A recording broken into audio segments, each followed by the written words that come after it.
Are you ready? 5, 4, 3, 2, 1. Broadcasting live from the Newsmax studios, this is the Steve Malzberg Show. Be a part of the action by calling 855-777-9660. That's 855-777-9660. Or email Steve at malzbergshow@newsmax.com. Here is Steve Malzberg. The American people expect their leaders to sit down and try to resolve their differences. I was at the White House the other night and listened to the president some 20 times explain to me why you're going to negotiate. Sat there and listened to the majority leader in the United States Senate describe to me that he's not going to talk until we surrender. And then this morning, I get the Wall Street Journal out, and it says, well, we don't care how long this lasts because we're winning. Well, this isn't some damn game. The American people don't want their government shut down, and neither do I. All we're asking for is to sit down and have a discussion and to bring fairness, reopen the government, and bring fairness to the American people under Obamacare.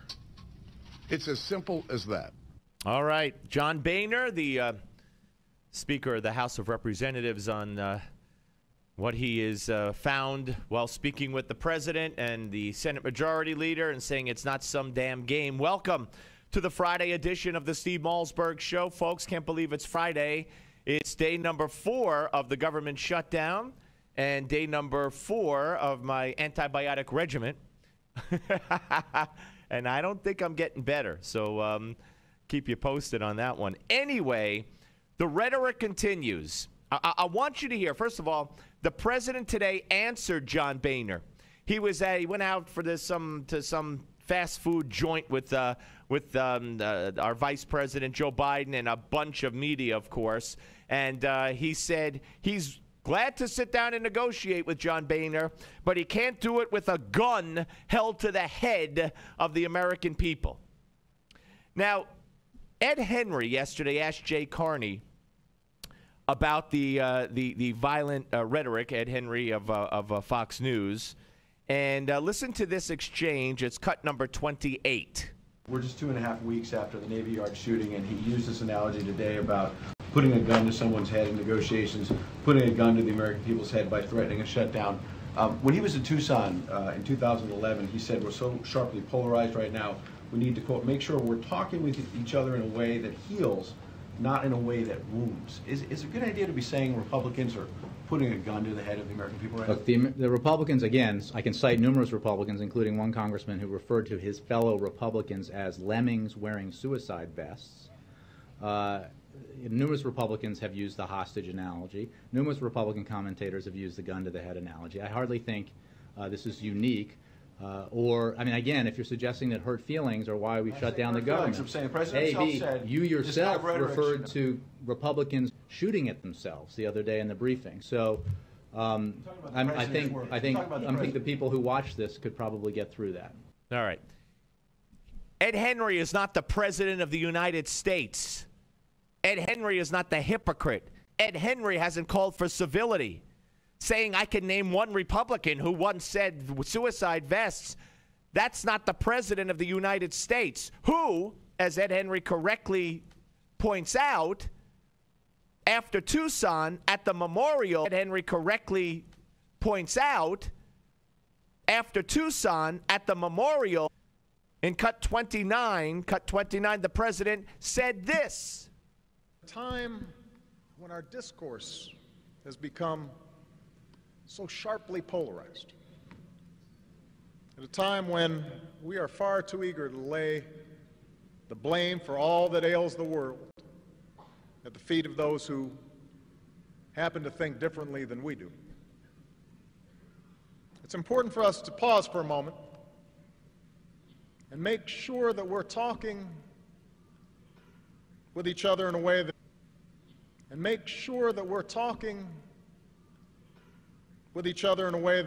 I said it back then, and I'll say it doubly, triply, quadruply, if you will, today.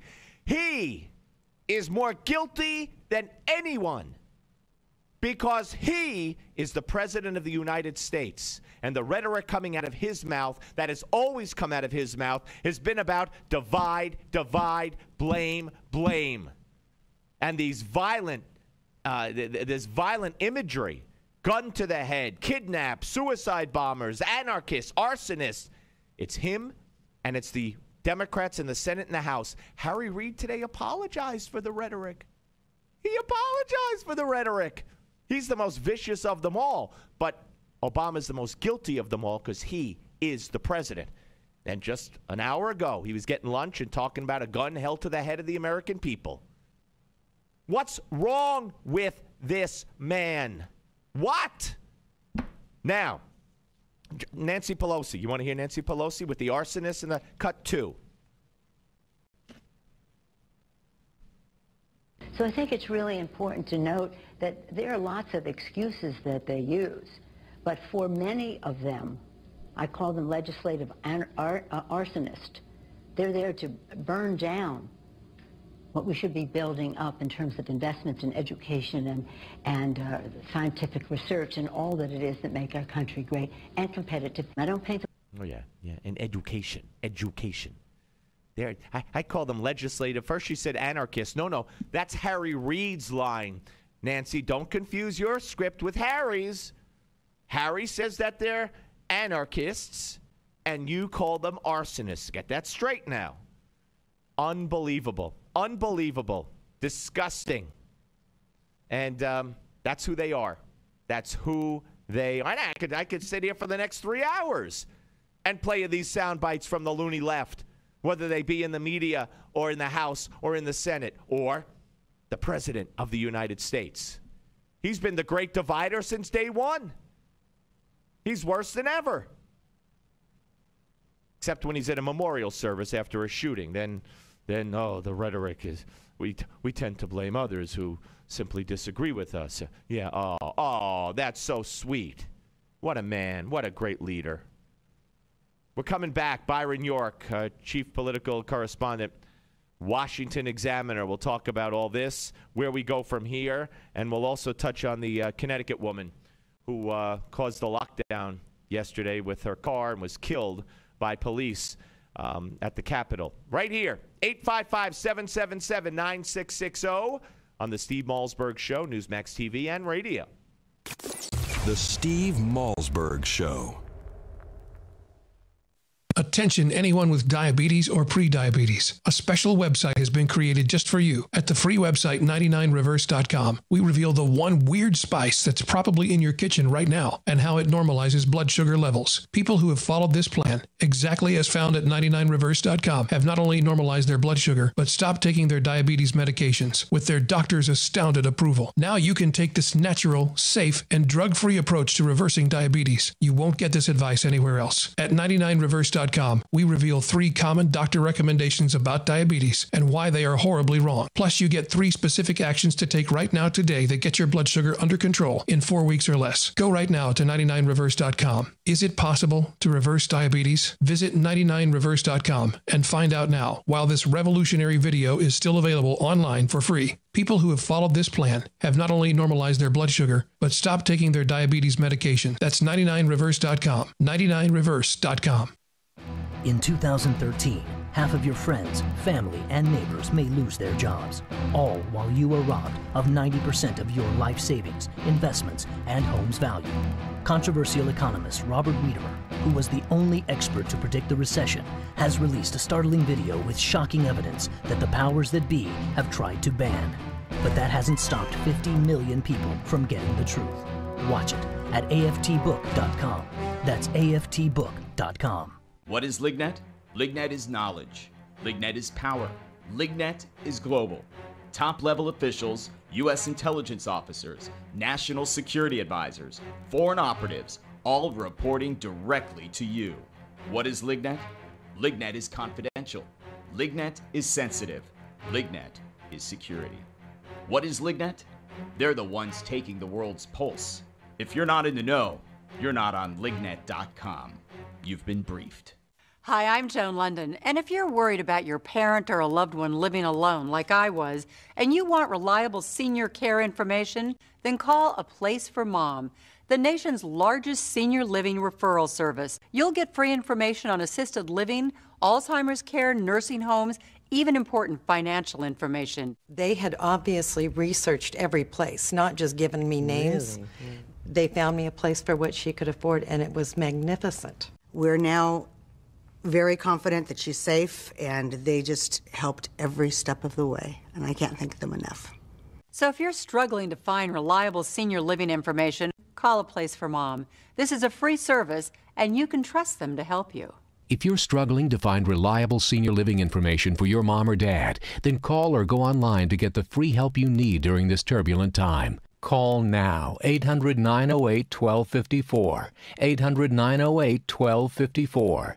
Attention seniors and baby boomers. A new website has been created just for you. SocialSecurity311.com. At SocialSecurity311.com, we reveal a weird trick that could help you add $152,000 to your Social Security payouts. For example, did you know how you file for Social Security can dramatically change the amount of money you collect? One simple step could add up to $1,000 to your monthly payouts. And other loopholes we found reveal 33 ways for big savings on your health care. At SocialSecurity311.com, you will also discover how you could save up to 50% on your groceries, along with 49 other ways to save as much as $50,000 starting today. Newsmax says this website is a critical resource for anyone over the age of 50. So go to SocialSecurity311.com now to find out how you could add extra money to your Social Security checks. That's SocialSecurity311.com. SocialSecurity311.com.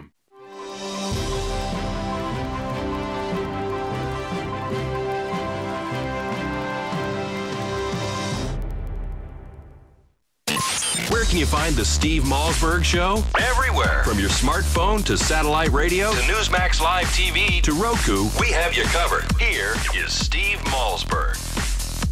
Yes, one and all, that would be me. Welcome back to the Steve Malzberg Show. Joining us now is our friend, chief political correspondent, Washington Examiner, Fox News contributor. You see him there with Greta all the time, and that's Byron York. Hello, sir. Hi, Steve. It's good to be here. Well, always a pleasure, and I thank you for taking the time. Okay, so I don't even know where to start. I just did a segment on the rhetoric, and of course Harry Reid apologizing for his over-the-top rhetoric, as he put it. Jay Carney yesterday telling Ed Henry there's no contradiction between the president calling for civility after the Gifford shooting in Tucson and what he's been saying, and just today. You know, Boehner, in response to Boehner, when Obama went to the fast food restaurant, he said, I'll negotiate, but I'm not going to negotiate when can't do it with a gun being held to the head of America. I mean, what's with this fascination with this violent imagery? It is funny if you remember the things that they said. Yeah, I just played him at Tucson. You know, it's incredible. Just that Sarah Palin targeting Democrats for defeat in the election somehow was connected to that shooting. And later, of course, we learned it was a complete madman. And, you know, as a matter of fact, I was thinking this morning somebody should do a piece about acts of violence that the press has reflexively tried to pin on Tea Partiers. Oh, yeah. But failed to do so. Yeah. You know, in Aurora, Colorado, I believe. Another just completely insane human being. I believe, wasn't it NBC that, or maybe Brian Ross of ABC? Brian Ross of ABC came out and said they believe he's a Tea Party member by that name. Yep. And of course, remember the explosion or the bomb in Times Square. Mayor Bloomberg. Oh yeah. Suggested it was somebody angry, but I'm writing the piece as we talk. And he said that. Yeah, good. I'm glad you. And he said that to Katie Couric.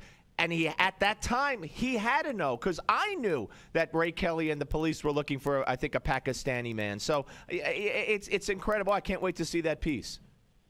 Well, who knows? I may get around to it. But, I mean, what's happening here, I mean, it appears that people are just kind of dug in for the weekend, which is one of the things that's been interesting is how both sides seem to have made their peace with a shutdown, and that the shutdown was not the radioactive, nuclear, hot stove, whatever image you want to use, was not quite as powerful a thing as everyone thought it would be, at least for the first few days. Yeah, the Dow's up 77 today. The Nasdaq's up 34. The S&P's up another 12. And traditionally during shutdowns, that's what happens, especially with the S&P. It goes up. But so what is the next move? I see, and this should stick in the craw of Americans, and the Republicans, even though they passed this, they should point this out. The White House says it will support the House bill to provide back pay for furloughed federal workers. So funding kids with cancer, funding all kinds of social programs in parks and recreation and whatever.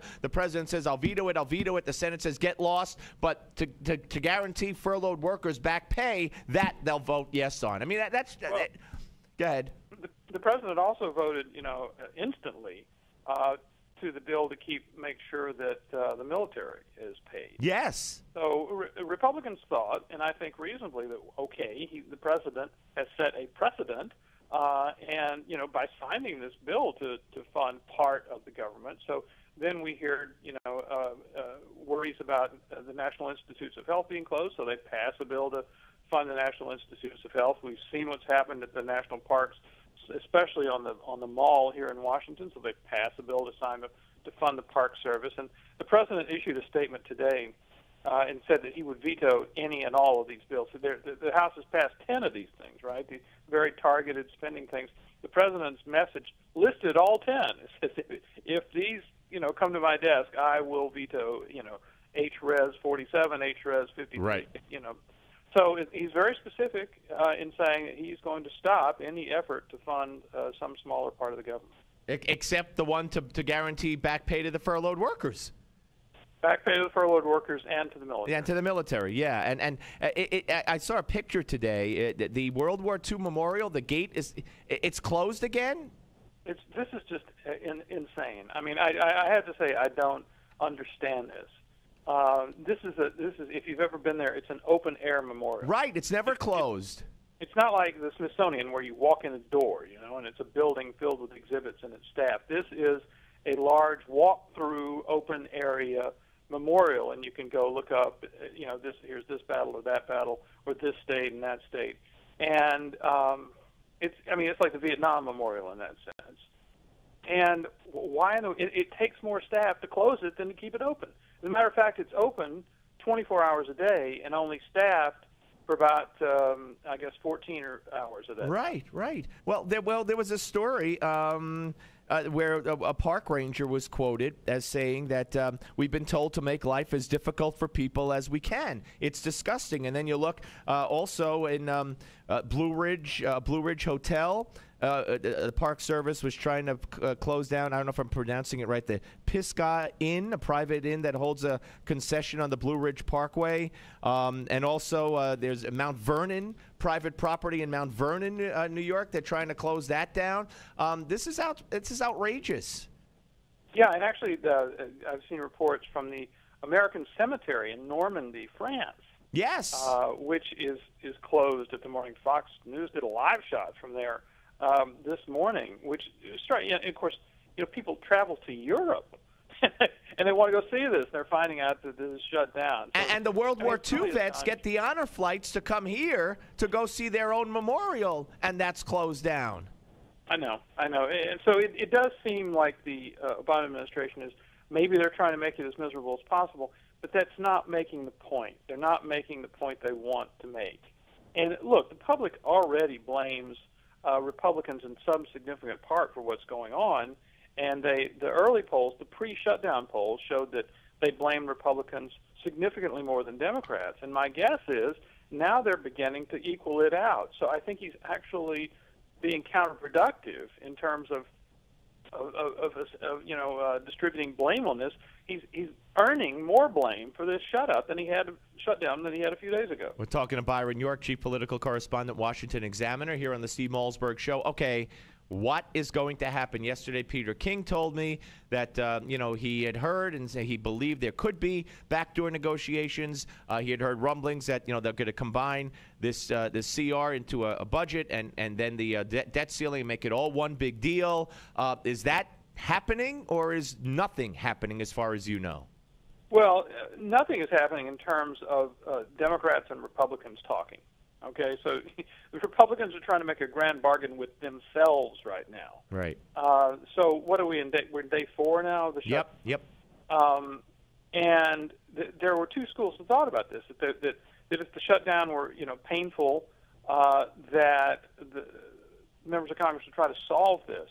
And right now, it appears that efforts to stop this shutdown are not really all that frantic. And that people are seeing, as you know, that the nation hits its debt ceiling apparently on October 17. Right. And I think more and more people on Capitol Hill are saying, well, we need to get some sort of deal that would lift the debt ceiling. And the way to do that would be to have a budget agreement in there as well.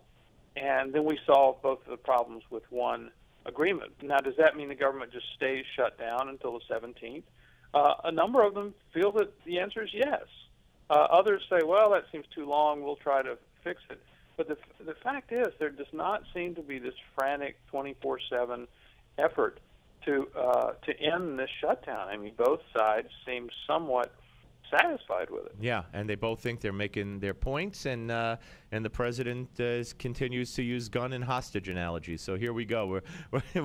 I guess we're in for maybe a slow weekend, and then we'll pick up again next week.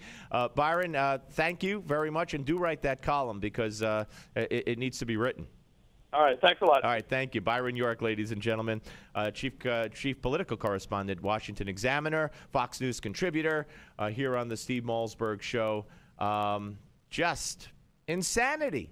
Think about this. The Republicans have passed about 10 piecemeal pieces of legislation to fund various parts of the government, including the National Institute of Health to help kids with cancer. The Democrats haven't taken any of it up. President says, I'll veto it. But the one he won't veto, he vetoed. He approved military pay and back pay for furloughed workers. That's more important than kids with cancer to the president and the Democrats. When we come back, we'll talk about the D.C. incident yesterday on the Steve Malzberg Show, News Max TV and radio. The Steve Malzberg Show.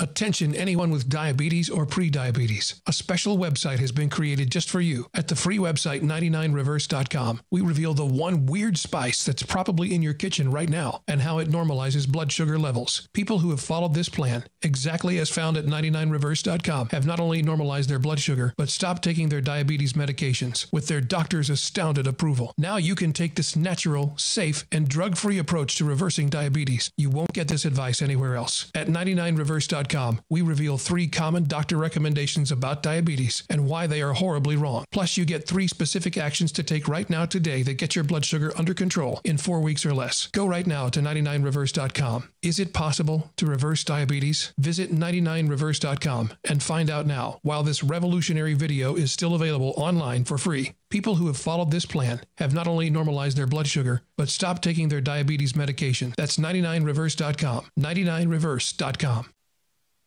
When you were younger, you probably never considered your heart health. But cardiologist Dr. Chauncey Crandall knows from experience that taking steps to care for your heart becomes more crucial as the decades pass, if you want to keep this vital organ ticking smoothly for years to come. That's why Dr. Crandall recently developed Cardio Advanced, a nutritional supplement containing 12 special ingredients, all selected to help improve and maintain your heart health and normal cholesterol levels. The flagship of this exclusive formula, esterified plant sterols, may help lower your risk of heart disease when taken as part of a diet low in cholesterol and fat. And great news, now you have the opportunity to try a 30-day supply of Cardio Advanced. Simply cover a $4.95 shipping and handling charge. Plus, if you act right now, you'll also receive a free doctor's guide to a healthy heart as a special bonus. Please visit cardioadvanced.com/radio for complete details on claiming your 30-day bottle of Cardio Advanced and free report. That's cardioadvanced.com/radio. Life is too precious to ignore your heart health. Visit cardioadvanced.com/radio now while supplies last.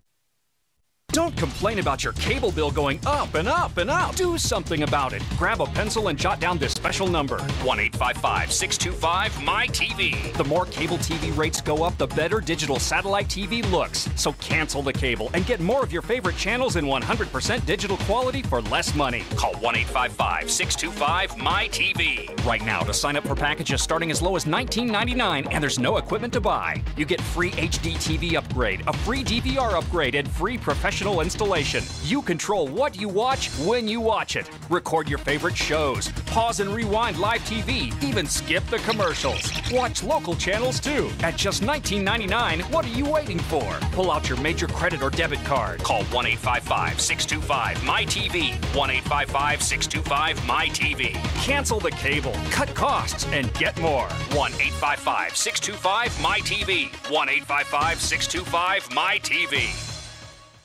Attention hip implant patients. Are you in constant pain?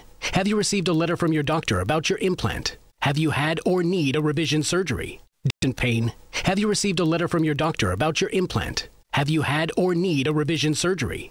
Have been recalled due to defects and failures resulting in revision or replacement surgery. If you have a recalled hip implant, you may be entitled to substantial financial compensation. Call 800-460-0920 to see if your implant is affected by the recalls. If you or a loved one has a defective or recalled hip implant, you may be entitled to substantial financial compensation. Call 800-460-0920. That's 800-460-0920. Protect your legal rights today. Call 920. That's 800-460-0920. Protect your legal rights today. Call spokesperson. iLawsuit.com is an advertising group that represents lawyers advertising their services and is a free matching service for any spokesperson. iLawsuit.com is an advertising group that represents lawyers advertising their services and is a free matching service for...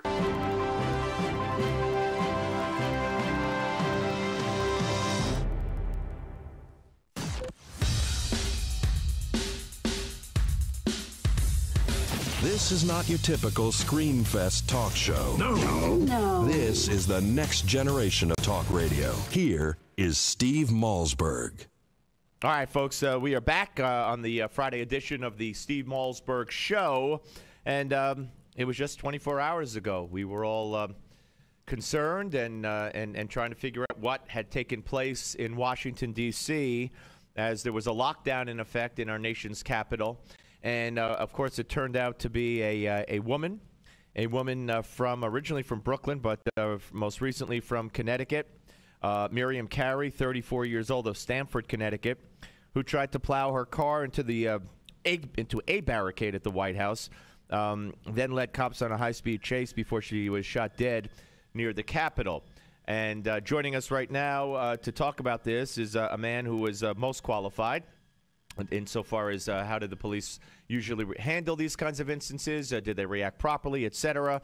Dr. Chris Mohandi, police forensic psychologist who had worked for the LAPD Threat Management Unit, and we've had him on before during that L.A. shooting spree that took place, I guess, back in May. Hello, Doctor. How are you, sir?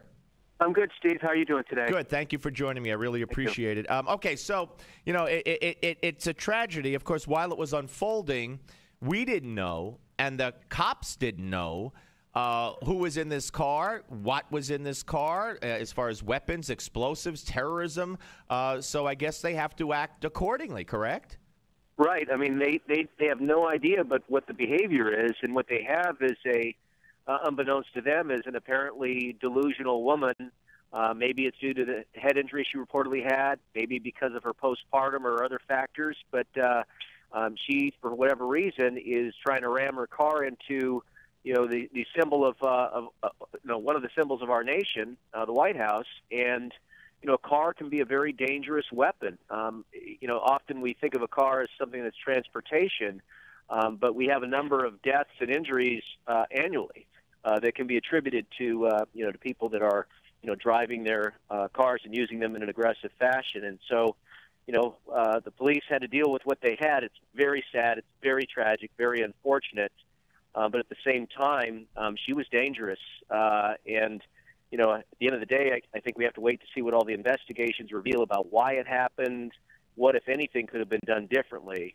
But it is important to remember that cars can and are used as a dangerous weapon. And as you watch the video, you can see that she was behaving in a very dangerous way. Yeah, absolutely. And any time, no matter where you are, and I tell this to everybody, and I just wish more community leaders would tell this to all their kids, but they don't believe it, so they don't tell them. I say you always obey a police officer. If he tells you to jump, you say how high. If you have a problem with that police officer, report it later, but don't give police officer a reason to suspect that you have something, suspect you're up to no good, get his guard up, just obey what they tell you to do. I mean, that's just a rule of thumb to follow for anybody, right? That's right, and they have no idea who this person is or what their intentions might be, and if there is an issue, sort it out later, document it, and and take it up and pursue it. But in the moment, especially when you got Secret Service who are tasked with protecting the president and other and other notables, that's a high value target there. And you're showing up there and you're not compliant, they have reason to believe that a person could be dangerous. And you couple that with the behavior, which was probably, I think we'll come to find, driven by delusions, unfortunately, in sickness that unfortunately this woman probably had.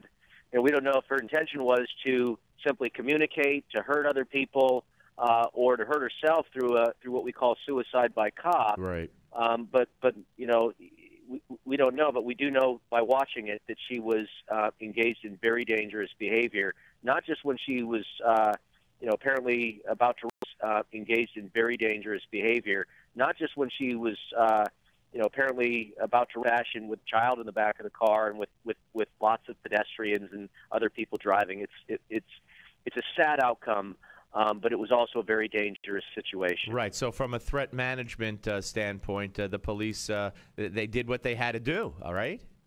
Their job is to reduce risk and threat and keep themselves safe and protect the public. And it's just part of what they have to do is to do what they have to do to keep people safe.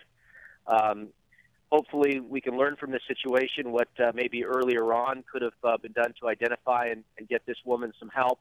What obviously there's some warning signs that we're learning about, that she was having some difficulties, and early intervention to get people help that need it, I think is one of the lessons, and it can be very difficult when people don't believe that there's something wrong with them. Yeah, no, and we've learned that, in event after event. We're talking to Dr. Chris Mohandi, a police forensic psychologist who has worked for the LAPD Threat Management Unit here on the Steve Malzberg Show. Yeah, we're talking about a woman who reportedly may have thought that Barack Obama was stalking her, was communicating with her and telling her what to do. So reportedly there were different kinds of prescribed drugs, I assume prescribed for schizophrenia and depression in her home. So it seems like, but thank God, the baby, the toddler, was not harmed. It's so easy though. And I was driving home yesterday, and this is almost what prompted me to call you.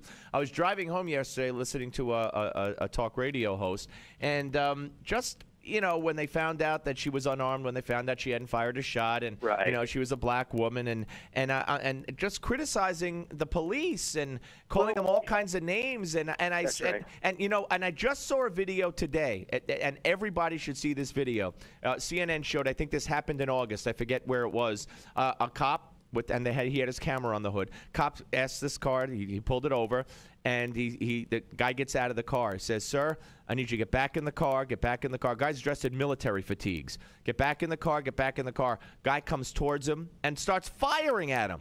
Now, when a cop enters into a situation, especially in a car, but in any situation, he has to presume that everybody's capable of being a bad guy, and that's why you have to behave as a good guy, right? Well, he or she, whatever that police officer is confronted with, they have to be prepared to deal with anything. Right. And they have to be able to rapidly shift gears. And, what's important to recognize is they have moments, if not milliseconds sometimes, to respond. And then we as a public get, days, weeks, months, and years to second-guess what happened in those moments. And oftentimes that's a difficult task.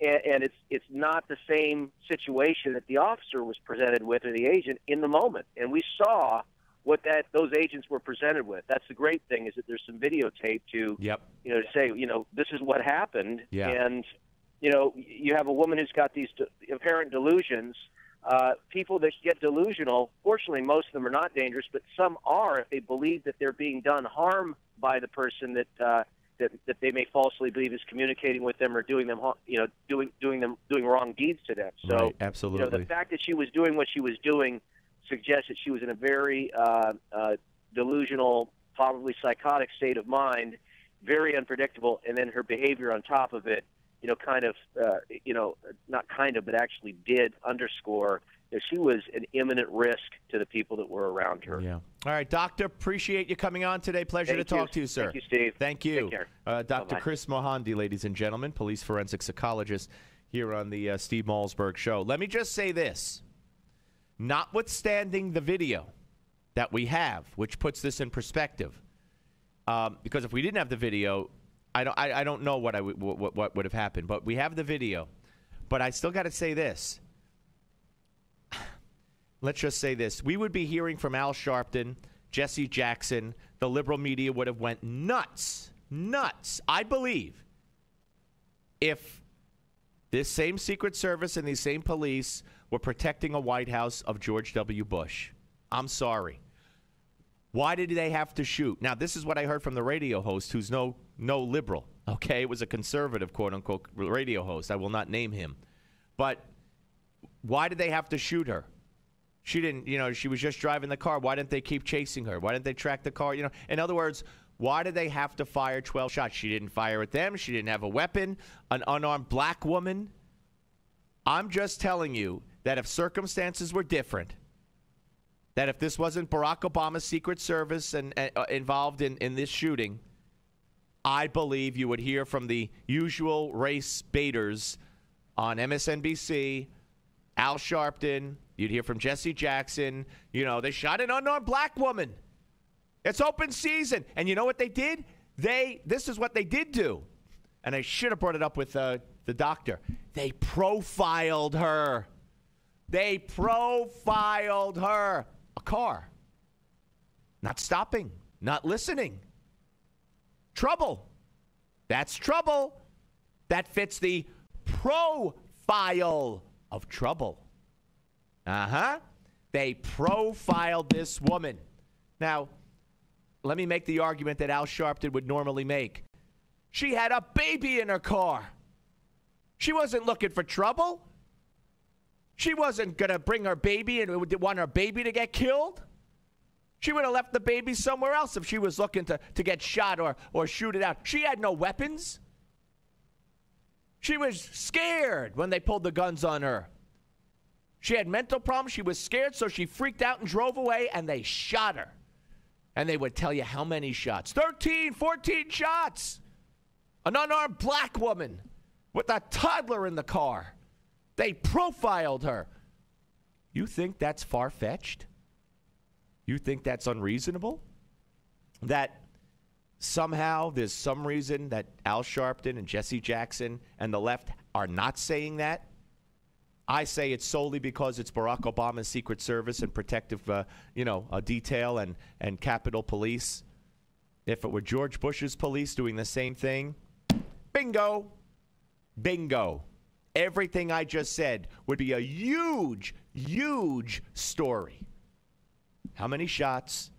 African-American woman, little toddler in the car. She had no weapon. She didn't fire a shot. She was profiled. The car was profiled. They saw, I'm telling you, everything I'm saying is absolutely accurate. You mark my words. Okay, folks, we're coming back. 855-777-9660. The question is, can I keep talking for the rest of the show? Because I don't know what's going on. I'm going to have to ask Dr. Samadi when we have him on next how long this antibiotic's supposed to work. He didn't prescribe it for me, but he's going to have to answer. On the Steve Malzberg Show, Newsmax TV and radio. The Steve Malzberg Show. Did you know that right now, some retail banks around the country are allowing people to exchange ordinary paper dollars for real hold-in-your-hand silver? That's right. You can walk into almost any ordinary bank in the U.S. Then, after a short and free transaction, they might hand you a fistful of silver that's worth $50, maybe $100 or more. Anybody can do it. That's what amazed me. It doesn't take much to go in there and walk out with some silver. It's part of a weird transaction that very few people know about, but anyone can try this. You don't even need an account with the bank. A former Wall Street professional posted a free video online showing exactly how to do it. Just go to www.retirementsilver35.com and check it out. Keep in mind, this silver is disappearing fast. Over 2 million people have watched this video already. So check it out for free right now before the silver is all gone. Again, just go to retirementsilver35.com to watch the free video which details this exciting silver loophole.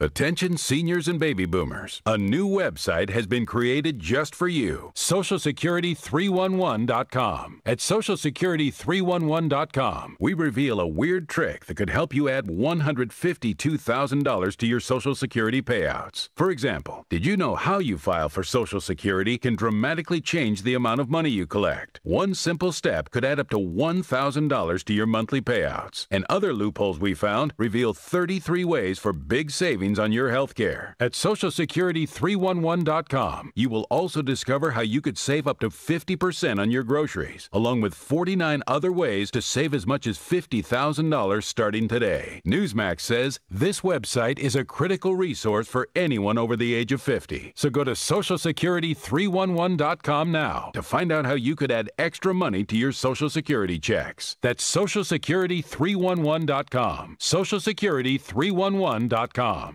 Do you have a motorized wheelchair or scooter that needs repairs and you don't know where to turn? Then call the experts at Precision Repair Network. They are the specialists in repairing all makes and models of motorized wheelchairs and scooters. You can call 24/7 and they will come to you anywhere in the United States.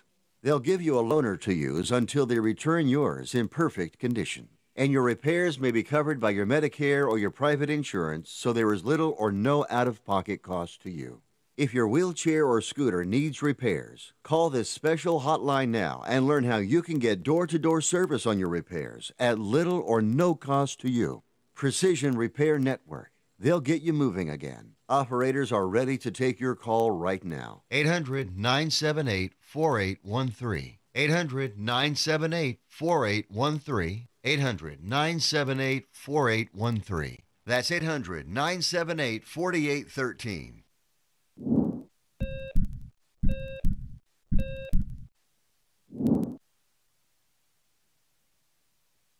Heart disease is the biggest killer disease in America, and this doesn't surprise me.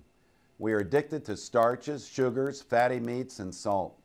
People who live in countries with little heart disease eat very differently. One way some people stay heart healthy is by following what is known as the caveman or Stonehenge diet, so named because by following what is known as the caveman or Stonehenge diet, so named because type of diet live off local fruits and root vegetables and get their protein mostly from fish and wild game they shoot themselves.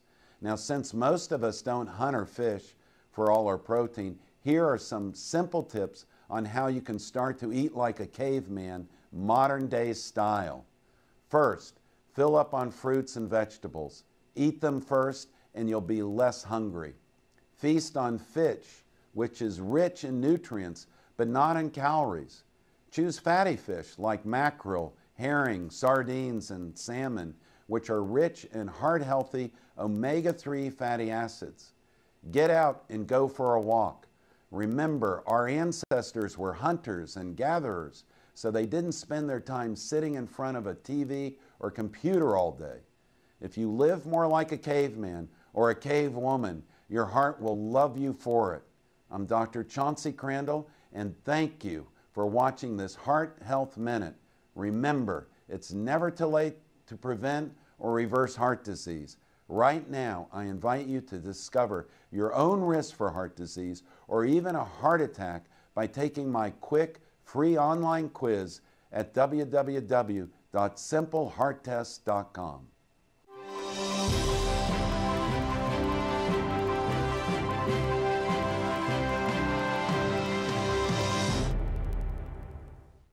The The Steve Malzberg Show is just a bit different from the other radio shows. We have TV cameras. Watch the show at Newsmax.com or listen on your favorite radio station.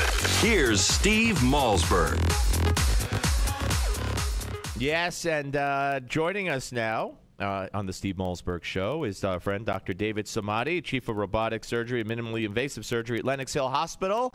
You see him every weekend on Fox News Channel. Hey, Doc, how are you? Hey, Steve, how are you? I still got this stupid cold sinus, whatever the heck it is. I'm now on, you're not going to want to hear this. I took the Z-Pack. And today's day 4, so I got one more pill to take. But it's not getting better yet. But I guess it takes time with this thing, right? Yeah, you know something? The best thing for you is to use that nasal wash. So there could be some, mucus. So you can use some of that like saline wash. Right, yeah. And that's going to improve it. Okay, good. I'll combine that with that. All right. It's viral. And by the way, your producers are so funny. So I'm drinking this vitamin drink. Yeah. And they already diagnosed it. They're worried about the amount of sugar that I'm taking. So you produce a bunch of doctors over there. I'm telling you, they're working for a hypochondriac. So that's me, by the way. Yeah. So anyways, all right. So let's talk about some good news. I mean, it seems like common sense because we know that exercise is good if you're healthy enough for exercise. But this is something that it seems everyone can do, and in particular if you're a woman. Walking an hour a day reduces the risk of breast cancer, I believe. And this is just out today from the American Cancer Society, correct? Yeah, this is a big news, actually, Steve. And we want people to know and hear about this. 70,000 plus postmenopausal women. Followed them for about 17 years, and what they're finding out is that 1 hour of brisk walk every day is going to reduce the risk of breast cancer by 14%. If you do a vigorous exercise and really go after it and you start sweating and you burn calories, then it's about 25% lower risk of getting breast cancer. Huge study that we want people to know, and that's what I love about your program is that you bring the most recent breaking news in medicine, and this came up today. What is it about exercise that's important? It could be something to do with the fatty tissue or the belly fat and the fat around the hip, that it may break down the hormones estrogen in a different way. And also it could activate some of the insulin receptors on the muscles. And that's how, with the change of hormones, it would reduce the risk of breast cancer. You've heard me say this on Fox News House Call, that exercise is not only just good for your heart and metabolic syndrome and lower your cholesterol, but it's great for lowering the level of stress. It's good for your mood. And guess what? As a urologist, I will tell you that it's even better for your sex life. Yes, I said that. So, 1 hour of exercise a day, it will improve all of those, and everyone should try to do that. The guys in the control room just all got up and started walking around. I'm sure they're running. That's yeah, there you go. We're talking to the chief of urology and the chairman of the urology and chief of robotic surgery at Lenox Hill Hospital, a host of House Calls on the Fox News Channel, Dr. David Samadi. Okay, let's talk about, we've talked about testosterone in the past and all these gels that are out there, and you see these commercials for these testosterone supplements, and it scares the heck out of you. You think you think your 2-year-old baby's going to start growing a mustache if you take this pill yourself. Anyway, so give us some advice here on what we should think of and what we should know before you take this, put these gels on. Yeah. So the concept of male menopause, we're talking about men whose hormones and testosterone level is continuing to slide down, and after the age of 40. You see that the level of testosterone starts to slide down about 1% a year. So by the time you get to your 50s, middle of 50-year-old, you see that you would lose your libido. You're not as energetic. You're tired. You basically become a couch potato, and you just want to watch TV and with a remote control. So the best thing is to find out exactly what the level of testosterone is. And the best time to get this, it's around 7 or 8 a.m. You never want to check your testosterone in the afternoon because that level will go down during the course of the day. So that's the first thing you want to do. Never check your testosterone around the evening time. because that will give you a falsely low level. Number two, you want to know what your PSA level is. Before you jump on this testosterone, you need to have your PSA, because if you have any kind of precancerous lesion, prostate cancer lesions, by putting testosterone, that will just go like a wildfire, and that's quite dangerous. Now, let me stop you real quick and ask you a stupid question, but I have been told that it's not good to take your PSA blood test. Or, let me rephrase it. Like a boxer, it's best to they say it's best to refrain from sexual activity, shall we say, for 24 hours before taking your PSA blood test. Is that true? Well, I'm actually quite impressed that you know this. I cannot tell you how many people out there, they have no idea what we're talking about. So one of the reasons why the PSA can go up when you're in the doctor's office is having sexual activity 24 to 48 hours before your office visit. So you're absolutely right. You want to make sure that you refrain from any kind of sexual activity for 2 days before, and that's when you get your PSA. 100%. That's a very accurate so you got to know your PSA, and very valuable advice as far as things safeguarding yourself before you jump to this testosterone gel. Absolutely. And now they have, Steve, they have injections now. They have oral pills. Now right. The most recent one is the deodorant. So check with your doctor and make sure you find the right range of testosterone for you. Doctor, hopefully a week from today, God willing, we'll sit here, we'll talk, and my voice will be cleared up, and I'll sing the praises of your recommendation along with the Z-Pack, and we'll all have a happy ending. You got it. All right, Doc, have a great weekend. We'll watch you on Fox on Sunday. Take care. You got it. Thank you so much. Okay, that's Dr. Bye-bye, David Samadi, Chief of Urology and Robotic Surgery at Lenox Hill Hospital. All right, hour number one in the books, ladies and gentlemen. When we come back, the media. We'll have Malzberg's Media Madness with Noel Shepard and more. Oh, we got another minute. I'm sorry. I'm thinking, you see, all these antibiotics are affecting my whole head, my brain. Yes, they're affecting my brain. I could have kept the doc for another minute. I neglected to do so. What could I say? My mistake. Okay, when we come back, we will be joined by Noel Shepard at the bottom of the next hour. We'll also talk to Noah Rothman of Mediaite.com. The media has trumpeted this one guy, this one young kid who signed up for Obamacare, and he got this and he got that. Well, his story may be fishy, very fishy. And by the way, they're searching for people who are actually signing up for Obamacare, who have been able to navigate the whole thing. They can't find people, because if they could, you'd see them all over TV. On the Steve Malzberg Show, Newsmax TV and radio. The Steve Malzberg Show. Attention anyone with diabetes or prediabetes. A special website has been created just for you. At the free website 99reverse.com, we reveal the one weird spice that's probably in your kitchen right now and how it normalizes blood sugar levels. People who have followed this plan, weird spice that's probably in your kitchen right now and how it normalizes blood sugar levels. People who have followed this plan, exactly as found at 99reverse.com, have not only normalized their blood sugar, but stopped taking their diabetes medication.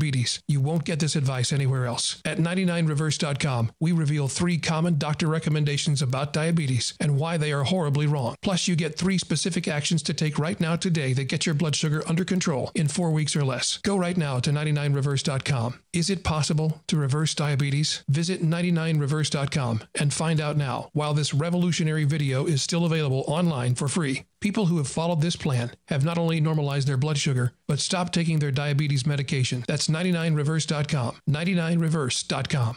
Attention seniors and baby boomers. A new website has been created just for you. SocialSecurity311.com. At SocialSecurity311.com, we reveal a weird trick that could help you add $152,000 to your Social Security payouts. For example, did you know how you file for Social Security can dramatically change the amount of money you collect? One simple step could add up to $1,000 to your monthly payouts. And other loopholes we found reveal 33 ways for big savings on your health care. At SocialSecurity311.com, you will also discover how you could save up to 50% on your groceries, along with 49 other ways to save as much as $50,000 starting today. Newsmax says this website is a critical resource for anyone over the age of 50. So go to SocialSecurity311.com now to find out how you could add extra money to your Social Security checks. That's SocialSecurity311.com. SocialSecurity311.com.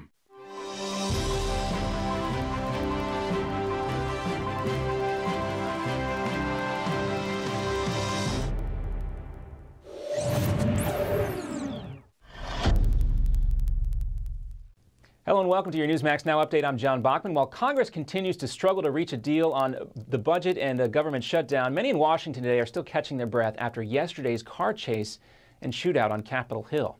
Investigators wearing hazmat suits searched the Stamford, Connecticut home of Miriam Carey, the woman police blame for all the chaos on the Hill. Investigators say the dental hygienist tried to breach security zones at the White House and the U.S. Capitol. Police surrounded her car, but she took off, and after the chase, officers shot and killed her just outside the U.S. Capitol Thursday afternoon. All this while Carey's infant was also in the car. The child is approximately a year old and is in good condition and in protective custody. Today, family members are suggesting that Miriam suffered from some sort of depression or mental illness. Also, one Secret Service officer and a Capitol Police officer were injured during the incident. Both are in good condition and are expected to recover. And turning back from the police lockdown on Capitol Hill to the government shutdown, now President Obama and Democrats say they will not negotiate, and Republicans say they will not surrender as both sides continue to fight over Obamacare and funding the government. Meanwhile, President Obama canceled plans for a visit to Asia for an economic summit next week because of the government shutdown. White House officials say he instead will remain in Washington to deal with the financial challenges facing the country. Congress has to pass a budget that funds our government with no partisan strings attached. The president continues to point to Republicans as the ones who are holding things up because of partisan politics. And Republicans say they're not ready to give up on challenging Obamacare, but they are ready to sit down and start talking. We should sit down and have a discussion. But because there is an insistence on no negotiations, no talking, my way or the highway, we are here. We could see both parties agree on something today. The House is expected to vote on a proposal that would give back pay to furloughed federal workers whenever this shutdown does end. And the Gulf Coast is bracing for a potential hurricane. Tropical storm Karen is still more than 400 miles south of the Mississippi River with sustained winds of 65 miles per hour. But waves are already picking up along the Alabama shoreline, and the storm is expected to strengthen. Gulf Coast residents are stocking up on supplies just in case things get bad. And for all those arachnophobics out there, a heads up. It's officially tarantula mating season throughout California and other parts of the West. The unseasonably warm weather, when combined with the peak of mating season, should draw out a higher than normal number of these large spiders. They might look scary, but experts also say these guys are mostly harmless. And coming up next, the world's largest diamond. It's about to go on the auction block. How much is this precious stone expected to fetch at auction? Plus a Newsmax exclusive with Senate Minority Leader Mitch McConnell. His take on the president's refusal to negotiate. Next.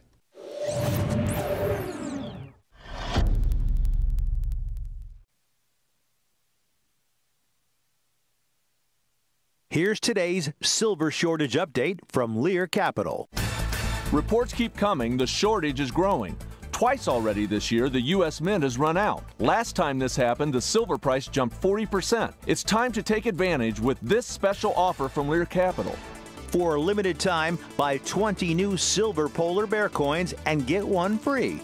The only 1.5 ounce coin on the market. It's minted with the finest silver, carries a government guarantee, and is eligible for IRAs. The silver polar bear is available exclusively from Lear Capital. But don't wait. Silver supplies are shrinking and availability is not guaranteed. This offer is limited to a minimum purchase of $5,000. Call right now. 800-634-0482. 800-634-0482. Call Lear Capital now. 800-634-0482. In 2013, half of your friends, family, and neighbors may lose their jobs, all while you are robbed of 90% of your life savings, investments, and home's value. Controversial economist Robert Wiedemer, who was the only expert to predict the recession, has released a startling video with shocking evidence that the powers that be have tried to ban. But that hasn't stopped 50 million people from getting the truth. Watch it at aftbook.com. That's aftbook.com. What is Lignet? Lignet is knowledge. Lignet is power. Lignet is global. Top-level officials, U.S. intelligence officers, national security advisors, foreign operatives, all reporting directly to you. What is Lignet? Lignet is confidential. Lignet is sensitive. Lignet is security. What is Lignet? They're the ones taking the world's pulse. If you're not in the know, you're not on Lignet.com. You've been briefed. And welcome back. The most expensive diamond in the world is set to go on sale in Singapore. Known as La Incomparable, the flawless Yellowstone weighs more than 400 carats and sits in a necklace with rose gold settings that is studded with 90 white diamonds weighing nearly 230 carats on their own. The asking price here is $55 million. Well, that $55 million is about 1/6 of the amount of money the U.S. economy is losing every single day during this government shutdown, according to economists. But even with today's impassioned pleas from Republicans, Senate Minority Leader Mitch McConnell tells Newsmax TV during an exclusive interview that negotiations are highly unlikely. They're not interested in negotiating, and we find that rather curious. They're willing to negotiate with foreign countries. We think negotiating with a Congress that they don't fully control would seem to make sense. Stay with Newsmax TV and Newsmax.com. I'm John Bachman. This has been your Newsmax Now update for October 4th. Take care. Are you ready? 5, 4, 3, 2, 1. Broadcasting live from the Newsmax studios, this is the Steve Malzberg Show. Be a part of the action by calling 855-777-9660. That's 855-777-9660. Or email Steve at malzbergshow@newsmax.com. Here is Steve Malzberg. Now, the fact is, there isn't a business on the face of the earth that doesn't start without a glitch. What is a glitch? What do you consider a glitch? The biggest glitch would be people would be denied. I don't consider a 1-800 number, you're not being able to get through a glitch. I would call that success. All right, there you go. What's the biggest glitch? Ed Schultz is the biggest glitch in any room, just about. But All right, welcome back to the Steve Malzberg Show, ladies and gentlemen. It is Friday, and he's talking about the Obamacare snafus. If you look around the web today and you see story after story after story, no one's signing up. People can't sign up. People are going to check it out, but they're not signing up. They're not getting young people like they need to make this whole thing, quote unquote, work. It's a disaster. A disaster. You know, like Obama said on the first day, Apple rolled out a product and nobody wanted to shut them down when they had a glitch. Yeah, just like Apple. He's just like the head of Apple, and this is just like an Apple product. Absolutely right. Anyway, joining us now to discuss this whole thing and more is, for the first time on the Steve Malzberg Show, Noah Rothman, editor at Mediaite.com. Hey, Noah, how are you? Hi, Steve. I'm great. Thanks for having me. Well, it's my pleasure. Okay, let's talk about the, I guess he's legendary now, although his legend was short-lived and it's being torn apart. There's a guy named Chad Henderson, who allegedly signed up for Obamacare, and everything was great, and he got at him and his father and blah, blah.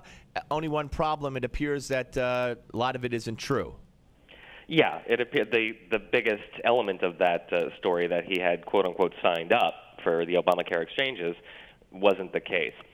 What happened yesterday was Chad went on his Facebook. I stumbled across it, it came on my transom, and it was this exuberant young man, 21-year-old, who had been just catapulted into the national media cycle. He was the focus of attention for major news outlets like Politico, the Washington Post, the Huffington Post, his local paper.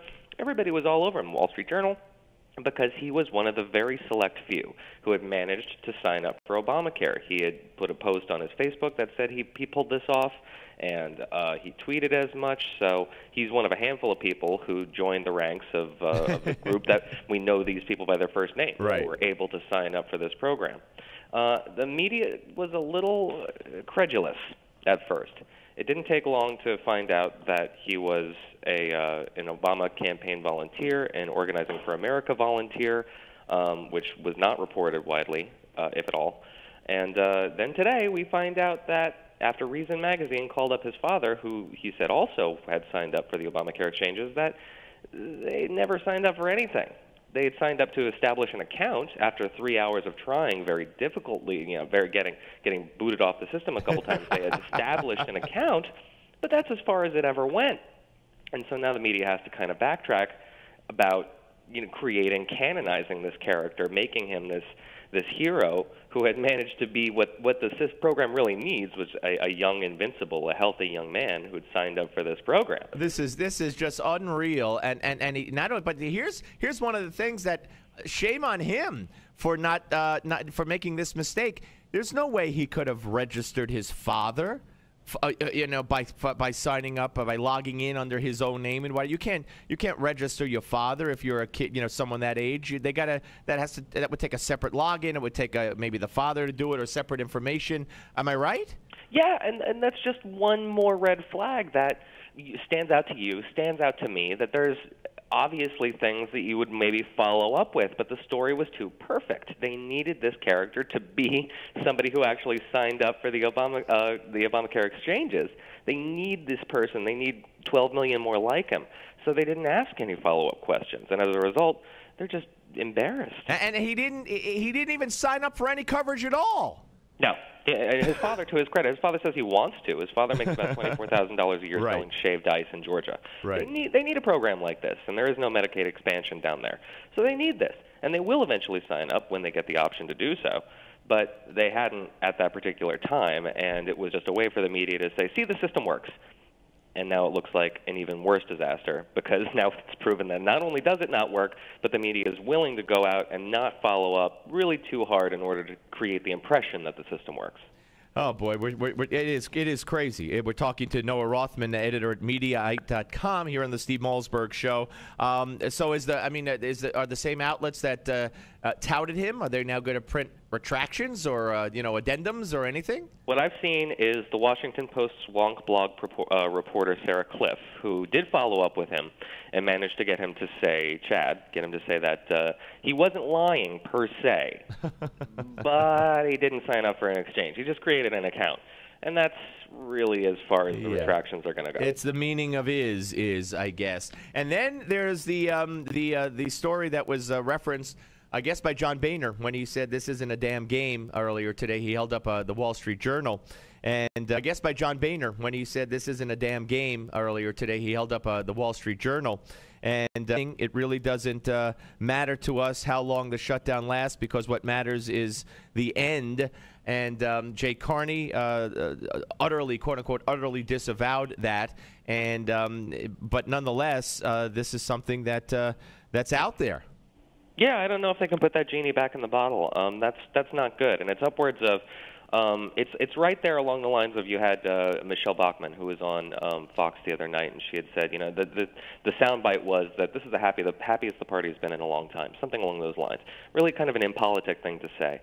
This is along those same lines, and if it gets the same amount of play, it's only going to negatively affect the Democrats in Congress and the president's situation. And as we saw from the daily tracking poll in Gallup today, it's down to 41% approval. It's dangerously low, terrifyingly low. And as a result, we've started to see a little bit of softening from the rhetoric of Harry Reid. He's beginning to say, all the Republicans are good people. Right, he apologized on the floor of the Senate, but it didn't stop the president from responding to Boehner, who responded to this Wall Street Journal report by saying, I'll negotiate, but I'm not going to do it while the Republicans are holding a gun to the head of the American people. I mean, he's in love with this violent rhetoric. And, we shouldn't be surprised, notwithstanding what I played a little while ago before you came on, which was his at the memorial in Tucson, where he said basically he made a hypocrite of himself, because he said we have to stop this just because you disagree with somebody. The name calling has to stop. The inflammatory rhetoric has to stop. But he's been doing this since he ran in 2008, when he said, and it wasn't on tape, but it was widely reported in Philadelphia, if they bring a knife to the fight, I'll bring a gun, or we bring a gun. I mean, from that point on, that's who he is. Yeah, and that's not going to stop because the press isn't especially interested in holding them holding the president to the standard that he established in 2011. The hurtful rhetoric, the martial metaphors, has been a part of politics forever. It just happened to suit a political need at the time, which was to keep conservatives in the Tea Party from really exercising their First Amendment right in a way that would excessively damage the president. But there's never been too much of an interest in actually keeping the rhetoric down from the president. As he said to John Harwood on CNBC the other day, he believes, whether he believes it or not, he says he believes that he's kept his rhetoric down, that he's been, cordial and not inflammatory. So. And bending over backwards to negotiate with the Republic. I got one more for you. Let me just run this question by you. I didn't plan to, but I will. This Miriam Carey, the dental hygienist who was killed yesterday by the D.C. police in that attack. How come? Why do you think it is we haven't heard really from? Absolutely not from Al Sharpton, Jesse Jackson, but not from the left in the media. Nobody with this scenario. She was an unarmed black woman. She had a child in the car. She wasn't out to get killed. She had no weapon. She didn't fire on anybody. They fired, they always got to count the shots. I think it was 12 or 13. 13 shots were fired at an unarmed black woman with a kid in the car, who for all we know at the time could have been lost. She didn't ram a gate. She bumped a gate. She got scared and she went away. It's open season on black women. And besides, she was profiled. They profiled that car. And I mean, how come we haven't heard any of that? Not only that, but she was mentally ill and she was a state employee. Yeah, so why do you think that's a no-go? Well, it's pretty self-evident why it's a no-go, because it doesn't fit a profile of what the media narrative should be for a victim of gun violence, or a victim of police gun violence especially. They were targeted unfairly by the cops. I mean, the police in this instant had every reason to use lethal force because she had used her car as a weapon, right. And yet the police aren't coming out and saying exactly why they had opened up on her and what the case was and what her situation was. It was very odd. I thought they were really kind of recoiling from being honest about what happened, because it was totally excusable. But yeah, we're not going to hear a whole lot of this in the media because it doesn't fit a particular narrative that advances any political agenda. It's an event, a really unfortunate, tragic event. Yeah, but that nobody can get any political traction. Well, do you think if this had happened under Bush, or if this had happened under Romney and it was his Secret Service, do you think that the fact that it's Barack Obama and it makes a difference? I don't know. You're just proving a negative. Who knows? Possibly. It's entirely possible. I wouldn't put anything past the people who would be Bush's political opponents to make hay of something like that. But good for the Republicans that they're not, or for conservatives that they're not. Oh, no. I think it would, the mantra would come from, like I said, the Al Sharptons. Oh, you mean that they're saying that? Oh, no. That they're not saying yeah. No, I'm just, if this was Bush. In your capacity as what you do, I just wanted to run that theory by you, seeing if you agreed with me or not. Anyway, we'll never know that, but it is a tragedy that this woman wound up dead. But the cops did what they had to do because they didn't know what she had in that car. And you're right, she was using the car as a weapon. Noah, I hope you'll come back. Thanks for being on with us, sir. Thank you, Steve. Appreciate it. Take care. Bye. That's Noah Rothman, ladies and gentlemen, editor at Mediaite.com. What a bunch of frauds. What a bunch of frauds. So this guy worked on Obama's campaign, this Chad guy. I forgot his last name. Chad Henderson. I signed up. I signed my father up. Oh, we got great policies. No, he didn't. It's insane. It really is. All right, we're coming back. 855-777-9660 if you want to weigh in right here on the Steve Malzberg Show, Newsmax TV and radio.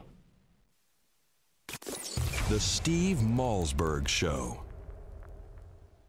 Are you worried about not having enough money to retire? Finally, there's a retirement solution designed to address the damage that the government spending policies and the Federal Reserve have inflicted on the value of the dollar. Introducing the Heritage Advantage IRA, the new gold and silver-backed retirement account from Heritage Gold Group. Don't let the declining value of the dollar put your retirement in jeopardy. The Heritage Advantage IRA puts retirement savers back in control with physical gold and silver combined with the tax advantages of an IRA. Call 855-GOLD-IRA to request your free, no-obligation Heritage Advantage IRA kit. Inside, you'll find information about how to buy physical gold and silver with your existing IRA or 401k. No additional investment required. Call 855-GOLD-IRA for your free Advantage IRA kit. Don't wait. Plans for new regulations may eliminate rules allowing you to buy gold and silver with your existing IRA or 401k. Call 855-GOLD-IRA. That's 855-465-3472.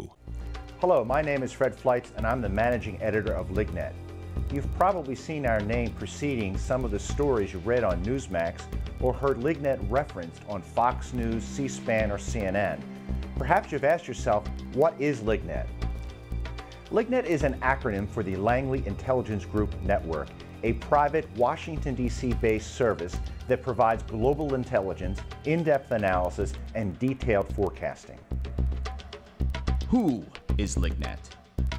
LigNet staff and advisors include former CIA officers, national security experts, presidential advisors, and top-level government officials from around the world. I myself held several national security posts for the U.S. government during my 25-year career with the Central Intelligence Agency, the Defense Intelligence Agency, the U.S. Department of State, and the House Permanent Select Committee on Intelligence. Our lead advisor is General Michael Hayden, the former director of the CIA. He is joined by former U.S. Ambassador to the United Nations John Bolton and former chairman of the National Intelligence Council and Special Assistant to President Ronald Reagan Fritz Ehrmann, former U.S. Ambassador to Venezuela Otto Reich, and former clandestine service officer Frederick Russman. Former chairman of the House Intelligence Committee Peter Hoekstra also joined our advisory board staff. What is LigNet's mission? Every day, our goal is to use our expertise, our resources, and our worldwide staff to take the pulse of the ever-changing political and economic landscape and the threats we face on a daily basis. Whether you are following global events for your portfolio or business, or just interested in the world around you, LigNet provides what you need to know to keep up with global events. What are the benefits of joining LigNet? There are many. Every day, LigNet members receive the Morning Brief, a daily email that provides summaries and links to our daily analysis to keep you up to date on LigNet's assessments. LigNet members receive unrestricted access to LigNet's secure database of global analysis. All of our special reports, previous analyses, and exclusive video interviews with intelligence insiders are available to members 24 hours a day. But you also get top-notch analysis that resembles the President's Daily Brief, the classified intelligence assessment delivered to the President of the United States every morning. LigNet also sends breaking news emails to our membership list. If there is a development of global proportions or a terror alert, our subscribers are always the first to know. I hope you now have a better understanding of what LigNet is, but more importantly, recognize how truly invaluable LigNet can be. As the old saying goes, knowledge is power. Join LigNet for $1. Go to lignet.com/radio.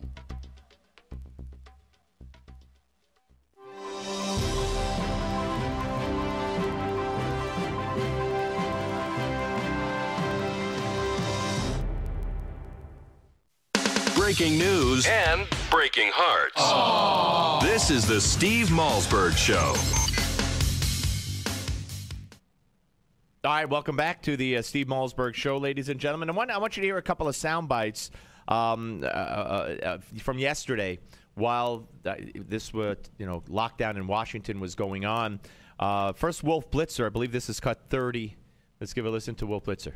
One final question, Congressman, before I let you go. An incident like this, which clearly scares everyone up on Capitol Hill, staffers, workers, members of Congress, do you think it's going to propel you guys up there, Democrats and Republicans, to say, you know what, enough is enough. Let's get back to work and end this government shutdown? Yeah, let's hope indeed that government shutdown has lasted long enough. Everyone's got to get back to work, and some of these other political issues you guys can work out separately.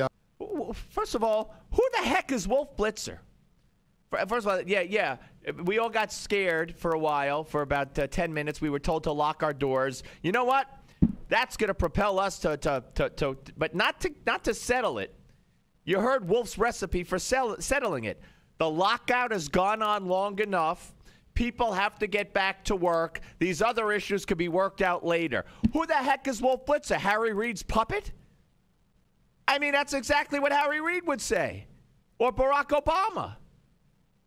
Who is he to say the lockout's gone on long enough? Is that what he's paid to do on CNN? Give his opinion on how long the lockout should be? And that the Republicans should just acquiesce and these other issues could be worked out later? That's what he said. And his pretext for it is, Now, you know, we had this tragedy and everybody got scared. So, Congressman, is it enough to propel everybody to just settle? You mean have us give up, Wolf? Because that's what you said. Gee whiz. Wolf Blitzer. Boy, CNN has remade itself in its own biased leftist image. I know they're excited. They've been beating Fox and MSNBC with Piers Morgan on certain nights and all that. They're real excited. I know that. They got all these rhino Republicans on panels now. And who's the guy? Is it Blow? He's a writer. Charles Blow, does that sound right? An African-American. He is the most he treats Ben Ferguson in particular, and he did it to another Republican yesterday. He tells him to be quiet.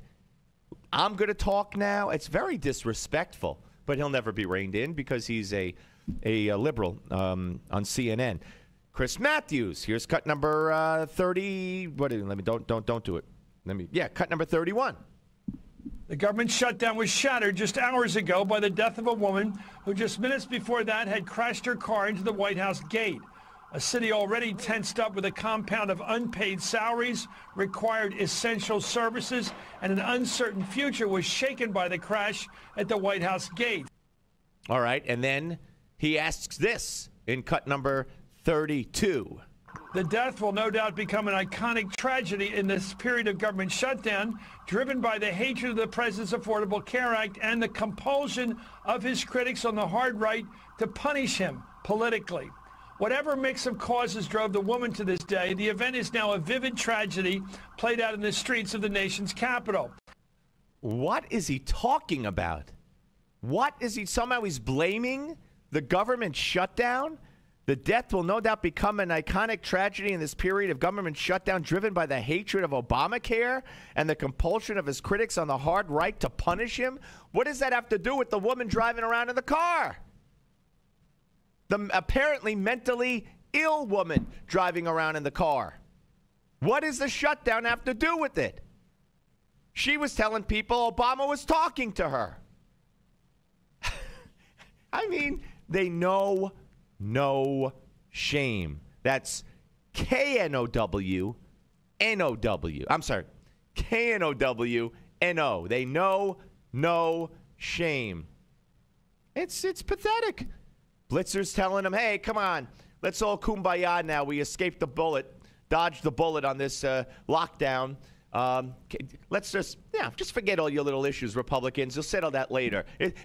Hasn't the lockout gone on long enough? Who is Wolf Blitzer? Who appointed him Harry Reid's little water carrier?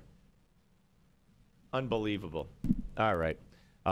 Folks, when we come back, our buddy Noel Shepard, associate editor, newsbusters.org, will be here, and we will have Malzberg's Media Madness. Lots of great stories to talk about with Noel right here on the Steve Malzberg Show, Newsmax TV and radio. The Steve Malzberg Show. Did you know that right now, some retail banks around the country are allowing people to exchange ordinary paper dollars for real holding-your-hand silver? That's right. You can walk into almost any ordinary bank in the U.S. Then, after a short and free transaction, they might hand you a fistful of silver that's worth $50, maybe $100 or more. Anybody can do it. That's what amazed me. It doesn't take much to go in there and walk out with some silver. It's part of a weird transaction that very few people know about, but anyone can try this. You don't even need an account with the bank.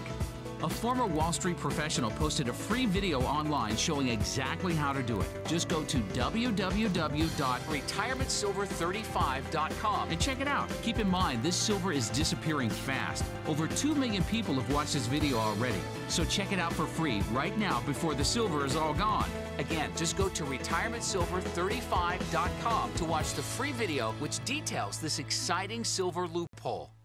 Hi, I'm Joan London, and if you're worried about your parent or a loved one living alone like I was, and you want reliable senior care information, then call A Place for Mom, the nation's largest senior living referral service. You'll get free information on assisted living, Alzheimer's care, nursing homes, even important financial information. They had obviously researched every place, not just given me names. Really?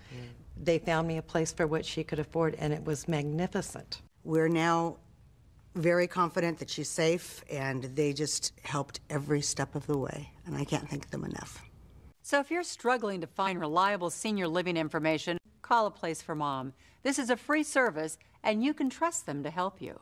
If you're struggling to find reliable senior living information for your mom or dad, then call or go online to get the free help you need during this turbulent time. Call now, 800-908-1254, 800-908-1254, 800-908-1254, 800-908-1254. Multiple times each night. You're not alone. Over half of men over 40 experience age-related prostate concerns. Fortunately, prominent medical doctor David Brownstein believes that aging prostate concerns are not inevitable. That's why Dr. Brownstein developed Prostate Revive, an advanced dietary supplement containing a unique blend of 15 ingredients designed to promote optimal prostate health. So men, as part of this new radio promotion, you now have the opportunity to claim your own 30-day supply of Prostate Revive, containing saw palmetto, beta-cytosterol, and numerous other prostate helpers. Just cover a $4.95 shipping and handling charge. Plus, if you act now, you'll also get a doctor's guide to a healthy prostate as a bonus gift. Please visit prostaterevive.com/radio for details on getting your 30-day supply of Prostate Revive and free report. That's prostaterevive.com/radio. Do something about those annoying age-related prostate concerns. Visit prostaterevive.com/radio now while supplies last.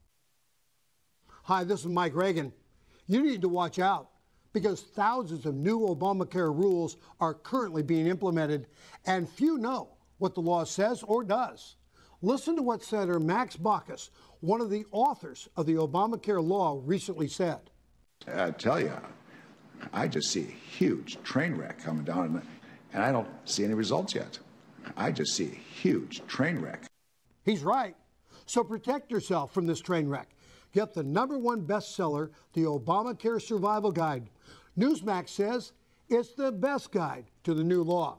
Join more than 500,000 Americans who have their copy. Get the #1 bestseller, the Obamacare Survival Guide, at bookstores everywhere.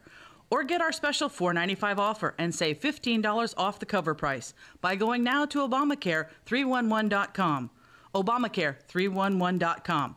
That's Obamacare311.com.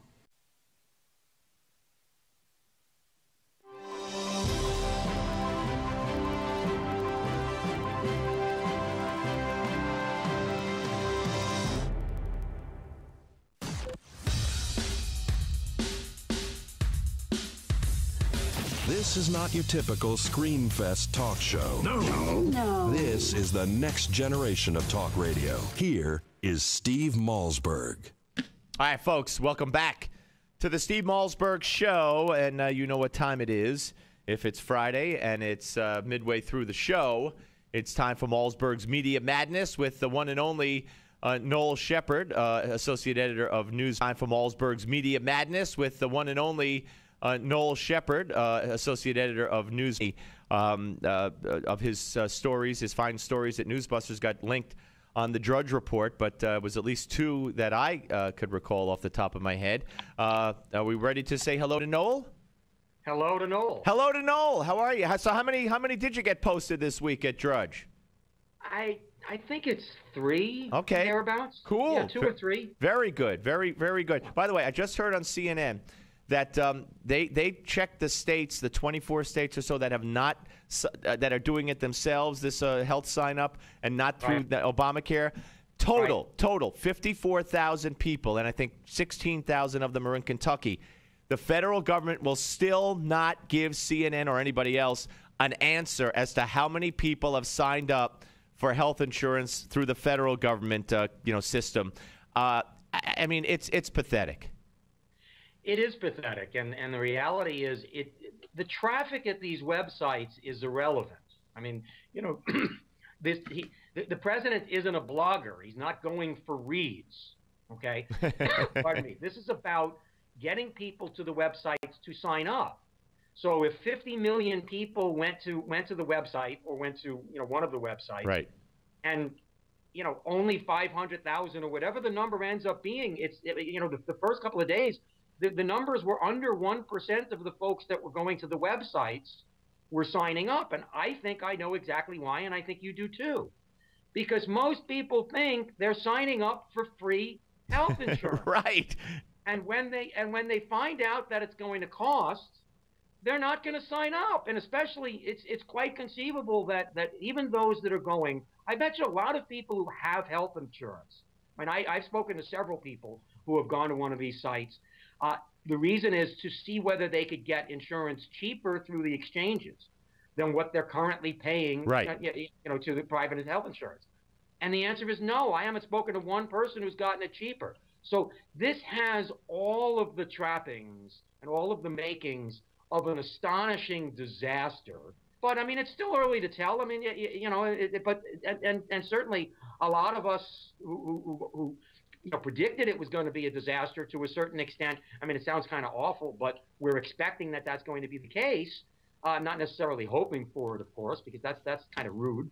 But it's not looking good, and I think to a certain extent it's very, very possible that this is why Obama wanted the shutdown, because he wanted there to be news to take away from the disaster. Yeah. Because, I mean, look, if we had a lot of people, you have to agree. If there were a lot of people that signed up, let's assume that 1 million people. We would know. We would know. Well, no, your story. They'd be growing. One of your stories that I think was one of them that got linked on Drudge. You wrote back on Wednesday. Less than 1% of visitors to Connecticut Healthcare Exchange signed up. Will media care? I don't think, notwithstanding what I said about Jake Tapper before on CNN. No, we have not heard from the media what a miserable failure this is. Right, and I think that, look, this is his signature piece of legislation. The media wants it to succeed. I think the media will come, if it does indeed fail, if it really is this awful. Now, by the way, it's also quite possible, and it doesn't make a lot of sense, but it's also quite possible the reason why so few people are signing up is because so few people are actually able to get into the site and go through the process of signing up. I've got a friend who tried on Tuesday. He tried for an hour and a half to get through and had no success. Right, like MSNBC and CNN tried on air for 2 days, and then they gave up. Yep. Right. But what doesn't make sense here is, let's assume that they had 5 million. Let's assume 5 million people clicked into these various websites on Tuesday. Drudge gets what, like 13 million hits a day? Yeah. Right? He stays up. I mean, you're telling me that they don't have enough server capacity? I mean, what's the deal? This is the federal government. We have at this point in time an almost $4 trillion budget. But no, you hit it on the head. You just answered your own question. You said this is the federal government. Right. and they're going to run our health care. Right, but at the same point, Obama has experience with running a website. I mean, he got tremendous numbers of dollars. Absolutely. Contributions to and there were a lot of, so it really, something isn't adding up here. No. I mean, it really, it's an embarrassment. It really is. You're absolutely right. All right, let's move on. I want folks to listen to an interview from NPR's On Point, and this is from yesterday. And New York Times columnist Thomas Friedman is a guest. And get a load of Cut 40. This will be Cut 40, Will. Get a load of Thomas Friedman here talking about the Republicans. Here we go. Just hand over the money and nobody gets hurt, as Dana Milbank pointed out. Just hand over the money. Nobody gets hurt here. That's the hostage kind of scenario. Yeah, and that's just not how a serious country governs itself. But because I cover foreign affairs. Yep. It's exactly how Hezbollah, a minority party in Lebanon, has managed to intimidate and pervert Lebanese democracy. And by the way, do you know what Hezbollah means? It means the party of God. They have God on their side, but they also have guns and bazookas on their side. And they use that in order to intimidate an entire democracy. I mean, isn't that quite a jump from Hezbollah to Tea Party? Not in the least. I mean, this is so sick and sad. It really is. I mean, this man writes for the New York Times, and he's on NPR making a comment.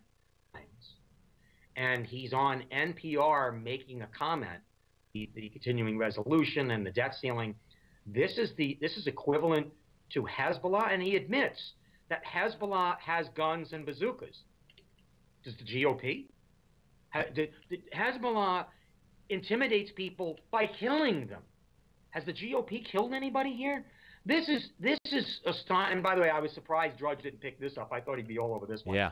This is astonishingly awful, coming from Friedman, who has said some astonishingly awful things. And by the way, did I mention this is a Pulitzer Prize winner? Yep.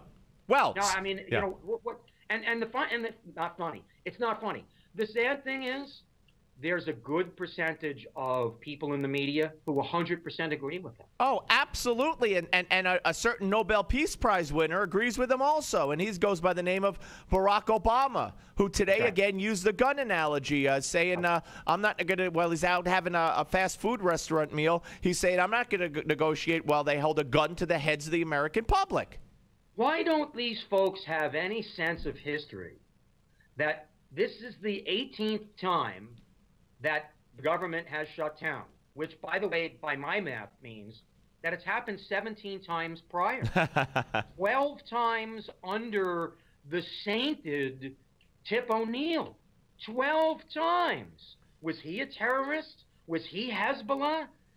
It's extraordinary how the media have so little recognition and knowledge of America's past. Everything seems to be, the only history they know is after George W. Bush was elected. Yep. Nothing happened prior to that. No, you're absolutely right. And this myth that's being perpetuated that you have written about and we've talked about before by Chris Mack. Absolutely right. And this myth that's being perpetuated that you have written about and we've talked about before by Chris Mack. And they closed down the government. Tip O'Neill did 7 times. But that's when people got along. I mean, you can't look.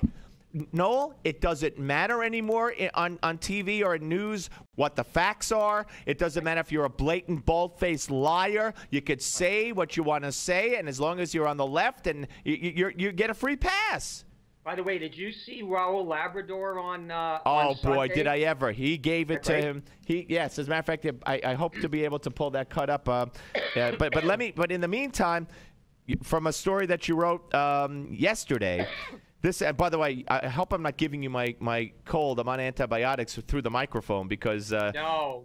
It seems like something has bloomed in our area, and I'm getting fall asthma, and I haven't had asthma in years, so it's very peculiar. I don't know what the heck I got, but I'm taking Z-Pack for it. Anyway, listen to... this will be cut 41, Will. Listen to the Carol Costello on CNN and Congressman Todd Rokita, Republican from Indiana. You wrote about this. You provided the sound. Here it is. We're going in circles, right? That's what you guys are doing. No, you're part of the problem. The media is part of the problem as well. Oh, come on. That's so easy. That's Carol. so easy. Carol, you're beautiful, but you have to be honest as well. Okay, I think we should leave it here. Good for him. You're part of the problem. Good for him. Yeah, no, I mean, I'm not sure he had to bring in how beautiful she was. No, I know. And by the way, I don't think Carol Costello is beautiful. So, I mean, I wouldn't say that was a low blow, but certainly, I mean, feminists are going to be upset by that. It is kind of a little bit sexist. But at the same point, she is part of the problem. She's not doing an honest job of reporting what the shutdown is about. Look. What's been funny here is all of the folks who think it's inappropriate for the Republicans to be bringing up Obamacare in the midst of a continuing resolution debate. The continuing resolution is about what? It's about the budget. Well, we know that Obamacare is a budget buster. CBO right now is predicting that it's going to cost $2 trillion in the next 10 years. Well, if they're predicting $2 trillion, might it be 4? Yeah. Might it be 5? Might it be 10? Who the heck knows? So I frankly think it's completely appropriate. And you know why else it's completely appropriate? Bringing this up in the midst of a budget discussion. And you know why else it's completely appropriate? And I don't know that the Republicans have driven this home hard enough. And you know why else it's completely appropriate? And I don't know that the Republicans have driven this home hard enough. They have signed by the president, upheld by the Supreme Court. Yeah, but the president, against the law, has changed that law by giving exemptions to businesses. So all they're asking for right now is to give those same exemptions, a 1-year delay, to individuals. Exactly. So he started it. No, I mean, the reality is, no matter what your thoughts are about the Tea Party, no matter what you think about Ted Cruz or Mike Lee, the requests here are really not all that extraordinary. And I suggest that if Obama had agreed to one of the requests, let's assume if he had just said, you know what, I don't want to delay the individual mandate because the individual mandate is critical. Device tax. The device tax. That's the tax. That's the tax. But without it, I mean, look, you can't have Obamacare without the individual mandate. So if you are going to postpone the individual mandate, then you're really postponing the whole thing. But he could have agreed to the medical device tax. Right. Right. He could have agreed to some and to the medical device tax. Right. Right. He could have agreed to some, and that they're not that the media are doing the nation a disservice on here is they're by blaming this all on Republicans. They're ignoring the fact that the Republicans, each time the White House has said no, the House has come back with a more watered down request. Yep. And Obama continues to say, no, if this was Bush, if this was a Republican president with a Democrat House saying no, and we were shut down. Yep. We'd be getting the blame right now. The Republican president doing exactly the same thing. Of course. Getting all the blame. So we know from our history of these shutdowns, it doesn't matter who's in the White House. It doesn't matter who runs Congress. If we shut down, it's the Republicans' fault. Absolutely. Even I guess when it was Robert Byrd, the leader, Tip O'Neill, the speaker, and Jimmy Carter, the president. That must have been the Republicans' fault, too, because that happened several times. Here's cut 11, by the way. Let's play cut 11 for Noel and for the people. Our first request was to completely defund the program, and we knew we were going to lose some money. Now we're asking for a delay, which, again, I don't think is an unreasonable thing to do. You know, your boss, Tip O'Neill, shut down the government 12 different times. And you didn't call him a terrorist. No, you did not call him so. You didn't call him. These were always issues of a couple of days, and they were always resolved, and they were over numbers. And it was both sides, though. Let's be fair, both sides were doing it. But it happened. But you said once. Where'd you get your number from? It's from the Washington Post. No, 7 times. Though. You're counting all the time since the 70s. Look, they were always there were cases. 17 times since the 70s, and 12 under your boss. Okay, so. Now, to say that those only lasted a couple of days, this was before the government shutdown. This was a day before. And for weeks, Chris Matthews has been calling them terrorists and bomb throwers and whatever before the shutdown. So he didn't know how long it would last. He got caught red-handed. Well, and he also got caught. This is a guy who's got a book out about Tip O'Neill and Ronald Reagan. It appears that he didn't do his research very well because he didn't know that his former boss was actually involved in 12 shutdowns. He said, no, it's only 7. No, it was 7 between O'Neill and Reagan, but there were another 5, O'Neill and Carter. Right. No, absolutely. All right, we got time for one more, and it's going to be 14. Will, this is another story you wrote about CNBC's Michelle Caruso Cabrera. She was on Morning Joe, and they had just had Jay Carney on talking about the catastrophe of a quote-unquote default if the debt ceiling isn't raised. And here's what she had to say, cut 14. Defaulting on debt means the U.S. government would not make an interest payment on a U.S. Treasury. Highly unlikely. And the other thing is, if you pay that late, if it were even to happen, that is not default. And for investors to suddenly sell U.S. Treasuries because there's going to be a 3-day payment late, highly unlikely, because there are not many other choices in the world. Fear-mongering. Jay Carney's been fear-mongering on your network. Okay, thank you so much. Okay, can't have you saying that. Thank you very much. That was very good. It was really quite good, and I applaud her. You know, Michelle is I think probably right of center. I'm not sure how right of center, but I think that she is right of center. She's expressed conservative views on CNBC in the past, which is okay.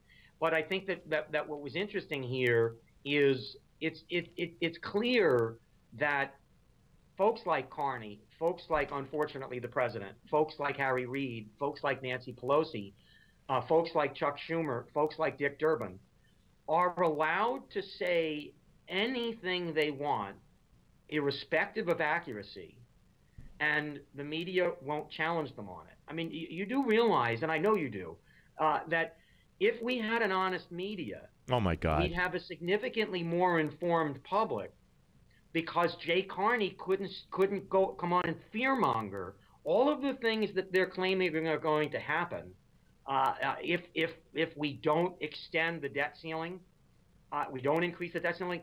It's nonsense. There's not going to be a default on our debt. We have plenty of tax receipts coming in to pay for the interest payments. We have significantly more coming in tax receipts. Hey, Noel, guess what? If we had an honest media, we would have a different president right now. I made the case. I was in D.C. for the MRC Gala last week. I invited a friend of mine who was actually, I've known him since kindergarten, and he's a total lib. And so he and I were touring through the Capitol and whatnot and discussing politics. And I told him in no uncertain terms, if we had an honest media, the Democrat Party wouldn't exist, or it wouldn't exist in its current form, because the Democrat Party has to misinform people. Absolutely. It's what they live for, and they couldn't do it if we had an honest media. Debbie Wasserman Schultz and all of the rest. All right, listen. And all of them. Noel, great segment as always. I look forward to next week, and we'll look for your pieces at newsbusters.org and on Drudge and everywhere else. And go A's, go Niners. Ah, there you go, showing your bias out there. Oh, it's the A's against the Detroit. Yeah, I don't have a problem with that, but I want to see. I do want to see Tampa. Okay, I got to go. Hard break. That's Steve good. Malzberg, Noel Shepard, Steve Malzberg Show, Newsmax TV and Radio. The Steve Malzberg Show. Are you worried about not having enough money to retire? Finally, there's a retirement solution designed to address the damage that the government spending policies and the Federal Reserve have inflicted on the value of the dollar. Introducing the Heritage Advantage IRA, the new gold and silver-backed retirement account from Heritage Gold Group. Don't let the declining value of the dollar put your retirement in jeopardy. The Heritage Advantage IRA puts retirement savers back in control with physical gold and silver combined with the tax advantages of an IRA. Call Retirement Savers back in control with physical gold and silver combined with the tax advantages of an IRA. Call Side, you'll find information about how to buy physical gold and silver with your existing IRA or 401k. No additional investment required. Call 855-GOLD-IRA for your free Advantage IRA kit. Don't wait. Plans for new regulations may eliminate rules allowing you to buy gold and silver with your existing IRA or 401k. Call 855-GOLD-IRA. That's 855-465-IRA or 401k. Call 855-GOLD-IRA. That's 855-465. Hey, I believe the first thing you do is stop Obamacare. Already it's in effect with higher taxes, hidden fees, skyrocketing insurance rates, big Medicare cuts, and some insurance plans are hit with a 40% tax. Protect yourself by getting the Obamacare Survival Guide. It's already a #1 New York Times bestseller. Newsmax says it's the best guide to the new law, giving you the strategies, tips, and loopholes you need to know. If you're insured on Medicare, a business owner, a medical professional, just about anyone, you need this book. Get the #1 bestseller, The Obamacare Survival Guide, at bookstores everywhere. Or get our special $4.95 offer and save $15 off the cover price by going now to Obamacare311.com. Obamacare311.com. That's Obamacare311.com. This is the worst weather we've seen in quite some time, folks, and I don't see any end in sight. People have been calling in from across the state complaining their basements are flooding. One guy said he now has an indoor swimming pool in his basement. I told him he needs the waterproofing innovations from Basement Systems. If you want a dry basement or crawl space that will weather any kind of storm, you need the patented solutions from Basement Systems. You've seen them on home makeover shows throughout the country. With a lifetime warranty, every solution is custom designed for your basement. You can finally have that room you've always wanted with our total basement finishing system. Call now for a free estimate, and you'll never have to worry about storms like these again. Call now for your free basement inspection at 800-516-9794, 800-516-9794. Learn how to waterproof your basement now. Call this number, 800-516-9794, 800-516-9794. If you are successful at what you do, whether you're a doctor, a lawyer, a business owner, or you have a great career, you understand the concept of protecting yourself. Well, are you protecting yourself, your family, and your assets with quality term life insurance? Consider these possible rates. A man age 45 non-tobacco user could obtain $1 million of coverage for as little as $75 a month, and this rate is fixed for the next 10 years. We specialize in policies of $500,000 and above. A man age 50 non-tobacco user may be able to obtain $500,000 of coverage for as little as $115 a month, and this rate is fixed for the next 20 years. We have great rates for smokers too. Call the Term Lifeline now.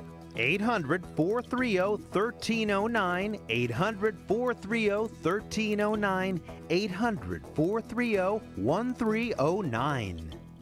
Bad credit card debt happens to good people. Credit card companies lure you in with low introductory rates or low minimum payments, and before you know it, you owe thousands of dollars in credit card debt. It has happened to millions of good people just like you. But here's the good news. Thanks to a powerful program now approved, anyone with $2,000 or more in credit card debt can cut their credit card payments up to half and even reduce or eliminate interest charges altogether. That's right. Our nationwide nonprofit program is helping U.S. residents cut their credit card payments. Call 800-613-3159 now. The call and information are free. We've helped over 500,000 people with their credit card debt, and now we can help you. Call 800-613-3159 to see how this powerful nonprofit program can work for you. Bad credit card debt happens to good people. Get free of credit card debt today. Call 800-613-3159. That's 800 people. Get free of credit card debt today. Call 800-613-3159. That's 800-613-3159. Again, 800-613-3159.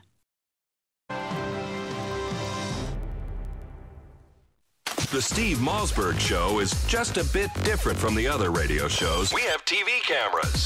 The Steve Malzberg Show is just a bit different from the other radio shows. We have TV cameras.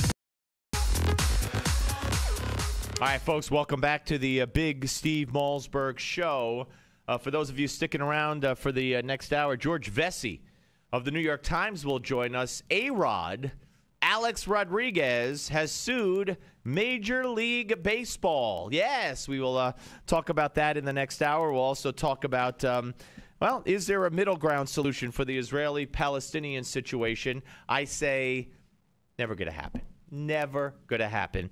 And we'll also take a look at growing up different. In other words, if all the people around you when you're growing up are different than you, is that a good thing? Is that a bad thing? How do you adjust? Got a big hour coming back. All the breaking news as well.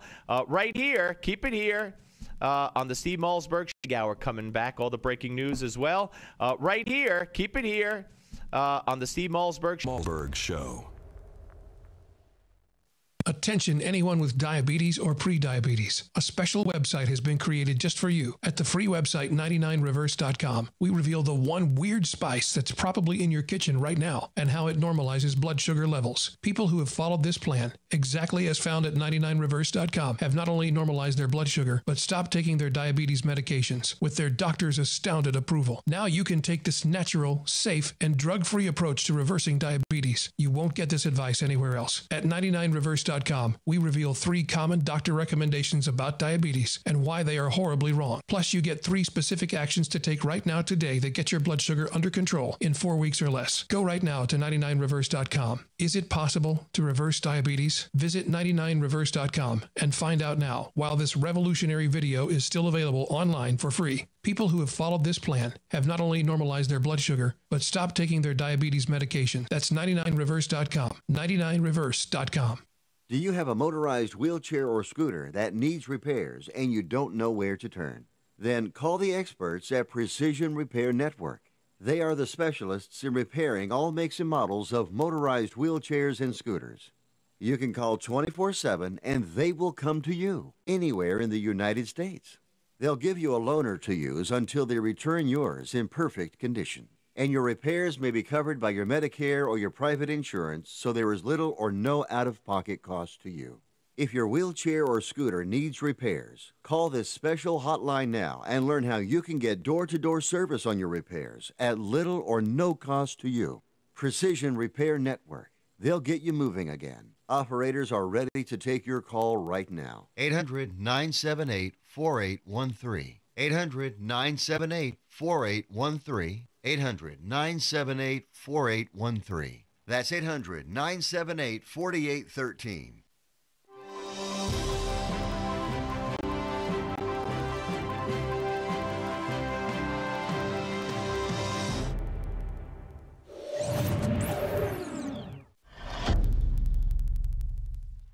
Hello and welcome to your Newsmax Now update. I'm John Bachman. While Congress continues to struggle to reach a deal on the budget and a government shutdown, many in Washington today are still catching their breath after yesterday's car chase and shootout on Capitol Hill. Investigators wearing hazmat suits searched the Stamford, Connecticut home of Miriam Carey, the woman police blame for all the chaos on the Hill. Investigators say the dental hygienist tried to breach security zones at the White House and the U.S. Capitol.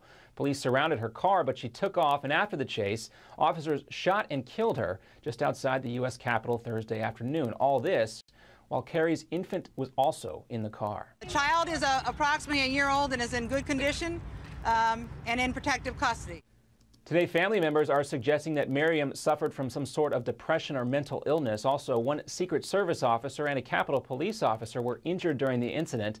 Both are in good condition and are expected to recover. And turning back from the police lockdown on Capitol Hill to the government shutdown, now President Obama and Democrats say they will not negotiate, and Republicans say they will not surrender as both sides continue to fight over Obamacare and funding the government. Meanwhile, President Obama canceled plans for a visit to Asia for an economic summit next week because of the government shutdown. White House officials say he instead will remain in Washington to deal with the financial challenges facing the country. White House officials say he instead will remain in Washington to deal with the financial challenges facing the country. The president continues to point to Republicans as the ones who are holding things up because of partisan politics. And Republicans say they're not ready to give up on challenging Obamacare, but they are ready to sit down and start talking. We should sit down and have a discussion. But because there is an insistence on no negotiations, no talking, my way or the highway, we are here. We could see both parties agree on something today. The House is expected to vote on a proposal that would give back pay to furloughed federal workers whenever this shutdown does end. And the Gulf Coast is bracing for a potential hurricane. Tropical Storm Karen is still more than 400 miles south of the Mississippi River with sustained winds of 65 miles per hour. But waves are already picking up along the Alabama shoreline, and the storm is expected to strengthen. Gulf Coast residents are stocking up on supplies just in case things get bad. And for all those arachnophobics out there, a heads up. It's officially tarantula mating season throughout California and other parts of the West. The unseasonably warm weather, when combined with the peak of mating season, should draw out a higher than normal number of these large spiders. They might look scary, but experts also say these guys are mostly harmless. And coming up next, the world's largest diamond. It's about to go on the auction block. How much is this precious stone expected to fetch at auction? Plus a Newsmax exclusive with Senate Minority Leader Mitch McConnell. His take on the president's refusal to negotiate. Next.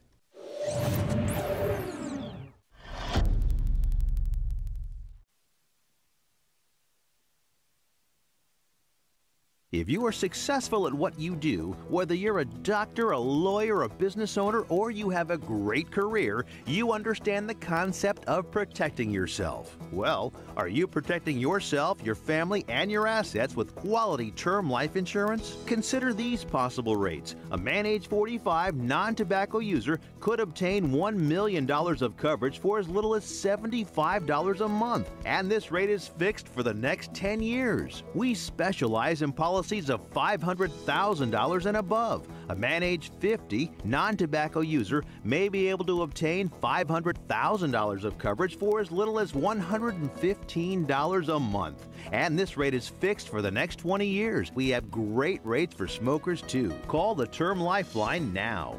800-430-1309, 800-430-1309, 800-430-1309. Attention hip implant patients. Are you in constant pain?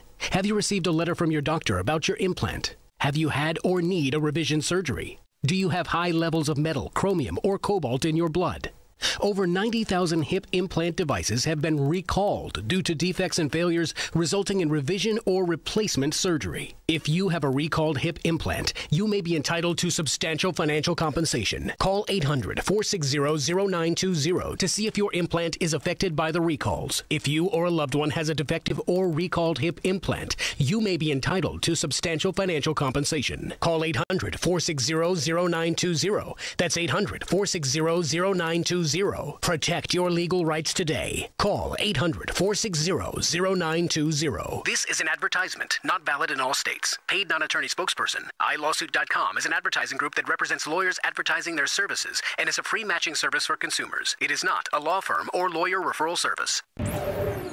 And welcome back. The most expensive diamond in the world is set to go on sale in Singapore. Known as La Incomparable, the flawless Yellowstone weighs more than 400 carats and sits in a necklace with rose gold settings that is studded with 90 white diamonds weighing nearly 230 carats on their own. The asking price here is $55 million. Well, that $55 million is about 1/6 of the amount of money the U.S. economy is losing every single day during this government shutdown, according to economists. But even with today's impassioned pleas from Republicans, Senate Minority Leader Mitch McConnell tells Newsmax TV during an exclusive interview that negotiations are highly unlikely. They're not interested in negotiating, and we find that rather curious. They're willing to negotiate with foreign countries. We think negotiating with a Congress that they don't fully control would seem to make sense. Stay with Newsmax TV and Newsmax.com. I'm John Bachman. This has been your Newsmax Now update for October 4th. Take care.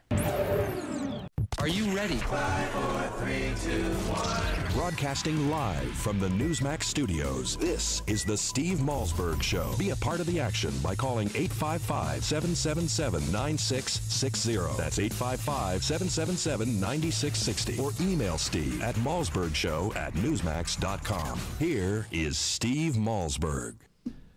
All right, ladies and gentlemen, welcome back to the Steve Malzberg Show. And there was a story that just broke a few minutes ago, again from the on the mall in D.C. A man was on fire. He was either set himself on fire or someone set him on fire, and he has been removed by medical people. They don't know his condition, and they don't know if he set himself on fire or if somebody or some other people set him on fire. So if we get any more details on that, we will bring it to you. Now, this has been a crazy week, a very news-making week, a very busy news week, and however you want to describe it. It also included Benjamin Netanyahu at the United Nations. It included the meeting between the president and the prime minister of Israel, and undoubtedly also discussed at that meeting, as the president talked about in his UN speech the week prior here in New York, is the Palestinian-Israeli issue. And that has been going on for decades and decades and decades and decades, with really no end in sight. Of course, if you ask John Kerry, I'm sure he'll say he could wrap it up in a few weeks. Joining us now to talk about this and to discuss whether or not there is a middle ground, a so-called solution for the Israeli-Palestinian issue, is a man who was an Israeli. He's an Israeli-educated physician. He goes back there. He treats Palestinians, and he's also the author of a novel, Foxes in the Vineyard. And we say hello to Michael J. Cooper. Hey, Michael, how are you? I'm well, Stephen. How are you? I'm okay. All right, here's my take. Even though you're the guest and should probably go first. My take is there can never be peace with the Palestinians. A recent Pew poll shows that the Palestinians, almost twice as much as any other country in the area, justify suicide, so-called suicide bombings. I think Jordan was second with 33%, and the Palestinian people had over 60%. The solution, the two-state solution, is two Palestinian states in their view, one with a right of return, so-called, which would overrun Israel and make it a Palestinian state, and, of course, the new Palestinian state. It's just... the peace process to me has always been dismantling Israel, P-I-E-C-E, by P-I-E-C-E. And the kids there are still taught to hate the Jew and take Jerusalem with their blood. It's on their TV. It's in their schools. I don't understand how anybody could even think of peace. Well, tell me what you really feel. No, go ahead. Shoot me down. Well, the bottom line is this. Peace, I believe, is possible, and not piecemeal, but peace, P-E-A-C-E. Peace, I think, is a necessity, certainly for the Israeli. Having lived there for many years and having family there and going back at least twice a year, and being among Israelis and being among Palestinians, I have a very different narrative. Now, when I first went to Israel, I had a completely Israeli/Zionist narrative. I grew up in Northern California, Zionist youth groups. I had a very clear idea of what our narrative was as a people, the Jewish people. I didn't know what their narrative was. I knew what our connection was to the state of Israel as, a guy who grew up in Zionist youth groups. And when I came to Israel, I certainly had that narrative. And I came to understand that they also had a significant connection to the land. Now, you just brushed over something. You really just brushed over something. Israel's connection to the land could be taken in two forms or in two different contexts. One, historically, back to biblical times, or if you just want to start in a post World War II era. But I don't know which one you want to address, or both. But then to say that when it comes to the Palestinians, they also have a claim to the land or feeling to. I mean, how? What is theirs compared to Israel's and the Jews?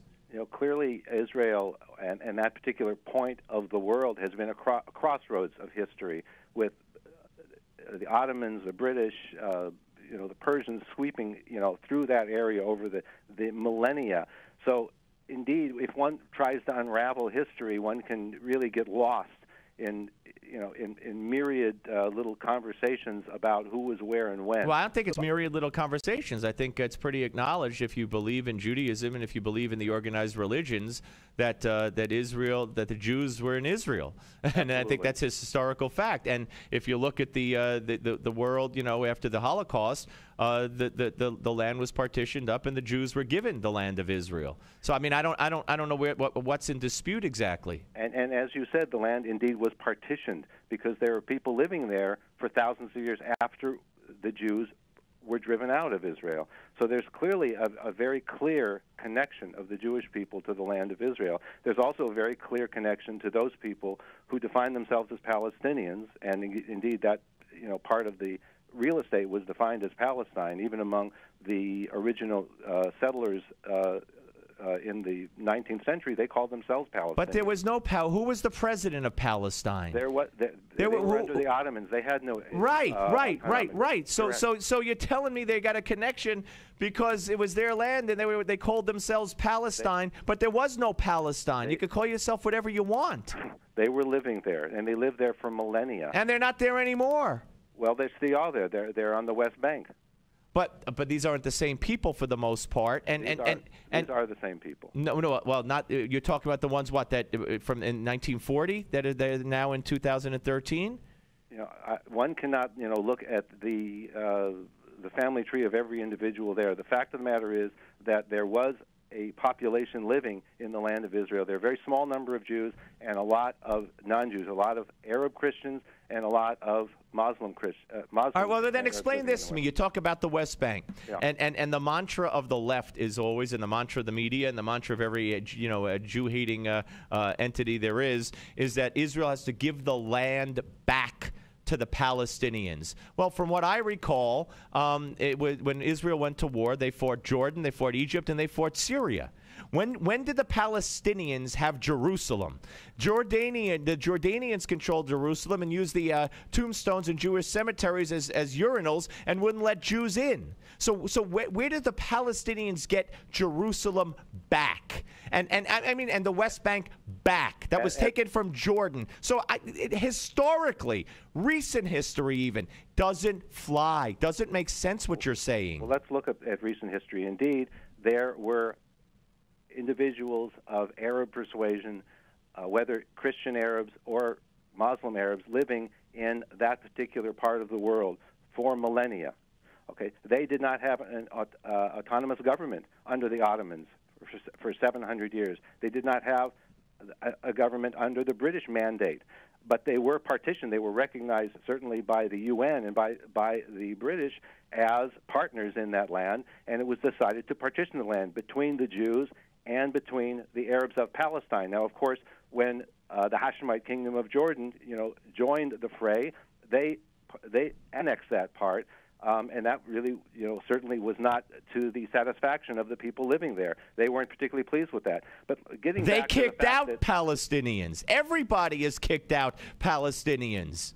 They treat them like they have them in refugee camps in Arab countries. Their own brethren, their own flesh and blood live in refugee camps because they're going back to their own land one day. No one in the Arab world wants or welcomes Palestinians. Do you know that? well, they actually welcome them as workers in yeah, Qatar, that's very nice. Slaves and refugees. Whether or not they welcome them as citizens is certainly an interesting point, but that doesn't affect interesting, what you call Israel it? does. Interesting. Okay.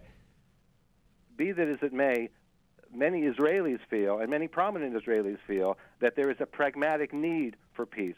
I'm not speaking for myself. I think there's a need for peace too, but you don't commit suicide to have peace. Well, according to Israelis such as Yitzhak Rabin, the former and very well decorated Israeli and committed Zionist, there was a path to it, and very well decorated Israeli and committed Zionist, there was a path to it of the extreme religious Jews. He was shot in the back with a Beretta with 238 of the extreme religious Jews. He was shot in the back with a Beretta with 238 Jews. No, the fact of the matter is that there is an extreme fringe. And there's an extreme fringe on the other side called the Palestinians. Indeed, there is. Called the Palestinians. The Palestinians is kind of a broad stroke. Wouldn't you agree, Steve? I mean, the fact of the matter is that there are many well-educated, and even among the uneducated, there are many very compassionate. They have two and leadership. people. They have two forms of government, the Palestinians. One is Hamas, and I can't wait for you to defend Hamas. No, you have a long wait. And the other one is Hamas in suits. Well, I think that's an unfortunate misrepresentation. Really? Have you heard the rhetoric from Mahmoud Abbas?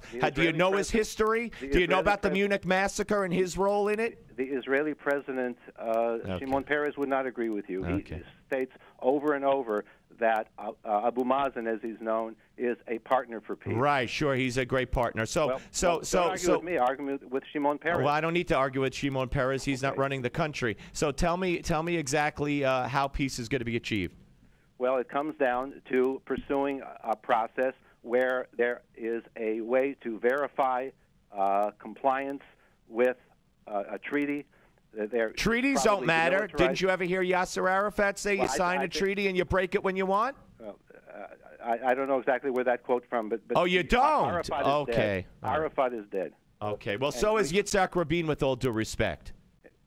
Indeed. And ultimately, you have other very pragmatic Israelis. I don't know if you saw the film The Gatekeepers, but you have here the last 6 living leaders of Israel's security force, who all of them, to a man, feel that there is a necessity to approach a peace settlement with the Palestinians along the 67 borders with land swaps. You know what? This is what they say. Yeah, well, I don't. That's great, and with all due respect to them, it ain't ever going to happen because the Israeli people would never go for it. The Israeli government would never go for it. It's indefensible. You're committing suicide, and I pray to God that Israel never gives the people that teach their children to kill the apes and monkeys known as Jews and take Jerusalem with their blood, never gives those people, the Palestinians, and that government and that form of mindset more and more land and creep up more and more and make them smaller and smaller because it's suicide. See, the fact of the matter is that there are people in the Arab street on that fringe who are violently anti-Jewish. Wait. It's taught in the schools and it's on their TV. That's not the fringe, sir. The fact is that when one analyzes the textbooks of Palestinians and one analyzes the textbooks of Israeli Jews, one finds about the same amount of vilification. All right. Now, hold it. Now you're full of baloney. How dare you? I want you to tell me, give me one thing equivalent to calling for the taking of Jerusalem with your blood and Jews are pigs and monkeys. You give me a quote from an Israeli textbook right now. I can't quote. I know you textbook, can't sir. because there is nothing equivalent, and this is where you lose me, sir. Nice discussion, Michael. Thank you very much. You're Have welcome. a good day. Gee, that is such a lie. That is such a lie. Folks, the Palestinian, he says there are fringes on the street. No. Yeah. But I'm not talking about fringes on the street. I'm talking about government-run TV, where their Mickey Mouse is presented. Oh, we will kill the Jew. We will take the Jew and kill him with his and shed his blood. That's government-run TV. The textbooks, I've told you, monkey, pig, kill the Jew, evil. And then he says that the same thing is in Israeli textbooks? That is a lie. And if he knew it, he'd be able to quote me something. And he wasn't. How dare he? How dare he? All right, folks, you want to weigh in on this? I'd love to talk about it with you. If I could talk. 855-777-9660, Steve Malzberg Show. The Steve Malzberg Show. Did you know that right now, some retail banks around the country are allowing people to exchange ordinary paper dollars for real hold-in-your-hand silver? That's right. You can walk into almost any ordinary bank in the U.S. Then, after a short and free transaction, they might hand you a fistful of silver that's worth $50, maybe $100 or more. Anybody can do it. That's what amazed me. It doesn't take much to go in there and walk out with some silver. It's part of a weird transaction that very few people know about, but anyone can try this. You don't even need an account with the bank. A former Wall Street professional posted a free video online showing exactly how to do it. Just go to www.retirementsilver35.com and check it out. Keep in mind, this silver is disappearing fast. Over 2 million people have watched this video already. So check it out for free right now before the silver is all gone. Again, just go to retirementsilver35.com to watch the free video which details this exciting silver loophole. Newsmax Magazine is proud to present a special tribute to our 40th president, Ronald Reagan. It's a very special documentary and commemorative issue of Newsmax Magazine celebrating the centennial of President Reagan's birth. First, here's a video clip from the award-winning documentary, Rendezvous with Destiny. We're in the midst of a springtime of hope for America. You ain't seen nothing yet. Impulses of an evil empire. Tear down this wall. I believe that together we can keep this rendezvous with destiny. In the next several minutes, you will learn things about President Ronald Reagan that you've never seen, heard, or read before. Welcome to today's special Newsmax event celebrating the life and legacy of President Reagan. During this historic presentation, we will commemorate President Reagan's storied life. We'll revisit his 2 terms in office and recollect his proudest achievements and greatest challenges. Ronald Reagan's life reads like a fairy tale of success stories. He was an accomplished athlete, an honored veteran, a famous actor, the governor of California, and of course, our nation's 40th president. He called himself a citizen politician and only entered politics when he warned government was gaining too much power. By then he was age 54. With a successful career behind him. Twice elected President of the United States, Ronald Wilson Reagan was a contradiction to some. Once a Democrat, then a Republican. A champion of smaller government whose own government grew. A fiscal conservative who failed to balance the budget. His critics mistook his affability for weakness, but behind the smile and the charm existed an extraordinary leader with unique skills and bold and revolutionary ideas. We only had time to share just a few of the top defining moments in Ronald Reagan's presidency, but you'll get to see them all in Rendezvous with Destiny. By the way, the president's close relationship with the Pope is especially fascinating. You'll also learn how dealing with an alcoholic father helped shape Reagan's ability to negotiate. And if you ever wondered what the leader of the free world likes to get for the holidays, well, you'll find that out as well. So let's review today in this free offer. We are sending you a copy of Ronald Reagan, Rendezvous with Destiny, and the collector's limited edition of our issue commemorating the 100th anniversary of President Reagan's birth. Right now, when you subscribe to Newsmax Magazine, you can own both the DVD and receive the special Reagan 100th Birthday Commemorative Edition. That's $25 in bonus gifts when you subscribe. Go to newsmax.com/Reagan13 to subscribe today. Join the millions who read Newsmax Magazine every month.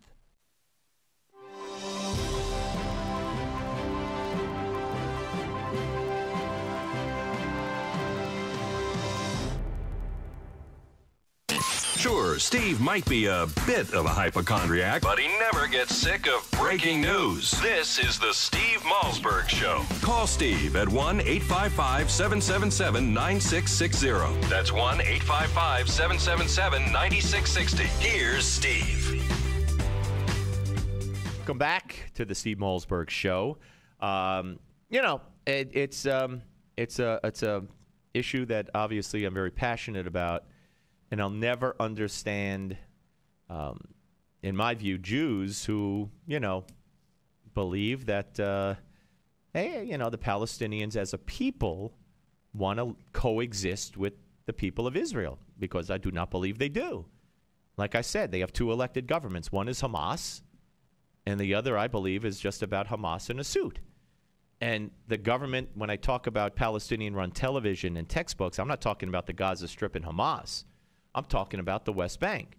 I'm talking about so-called West Bank. I'm talking about Mahmoud Abbas and his government, just like it was under Arafat's government, and what they teach their kids, and the little terrorist training camps they have in the summertime where they dress like Hamas. That might be in the Gaza Strip. But regardless, when the state-run television of a people, an elected government, puts on that the people you're supposed to be negotiating, making peace with, teaches their kids from the time they could watch TV, like you'd watch Disney or whatever, their version of Sesame Street is kill the Jew. Jews are apes and monkeys and pigs.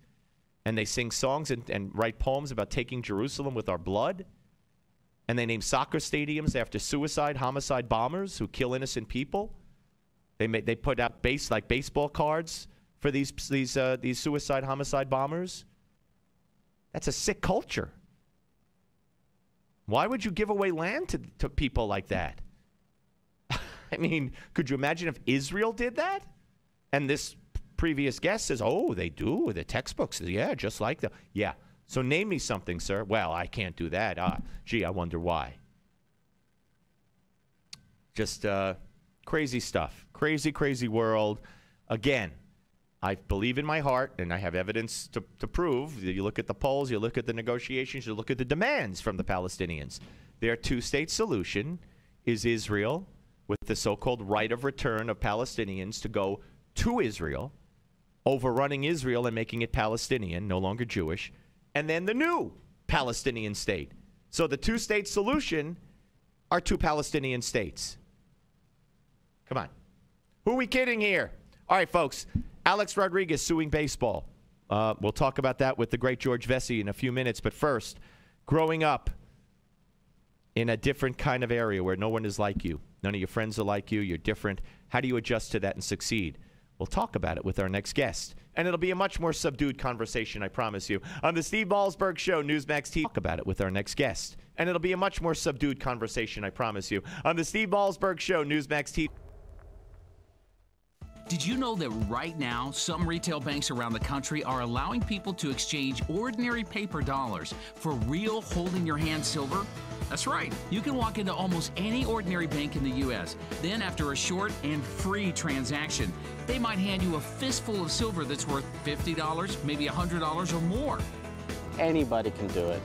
That's what amazed me. It doesn't take much to go in there and walk out with some silver. It's part of a weird transaction that very few people know about, but anyone can try this. You don't even need an account with the bank. A former Wall Street professional posted a free video online showing exactly how to do it. Just go to www.retirementsilver35.com and check it out. Keep in mind, this silver is disappearing fast. Over.com and check it out. Keep in mind, this silver is disappearing fast. Again, just go to retirementsilver35.com to watch the free video which details this exciting silver loophole. Here's today's silver shortage update from Lear Capital. Reports keep coming, the shortage is growing. Twice already this year, the U.S. Mint has run out. Last time this happened, the silver price jumped 40%. It's time to take advantage with this special offer from Lear Capital. For a limited time, buy 20 new silver polar bear coins and get one free. The only 1.5 buy 20 new silver polar bear coins and get one free.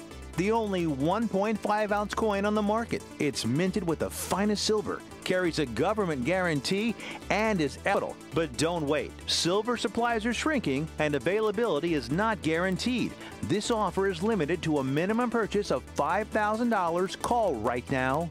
800-634-0482. 800-634-0482. Call Lear Capital now. 800-634-0482. 150 million people suffer from headaches. All you want is for the pounding in your head to stop.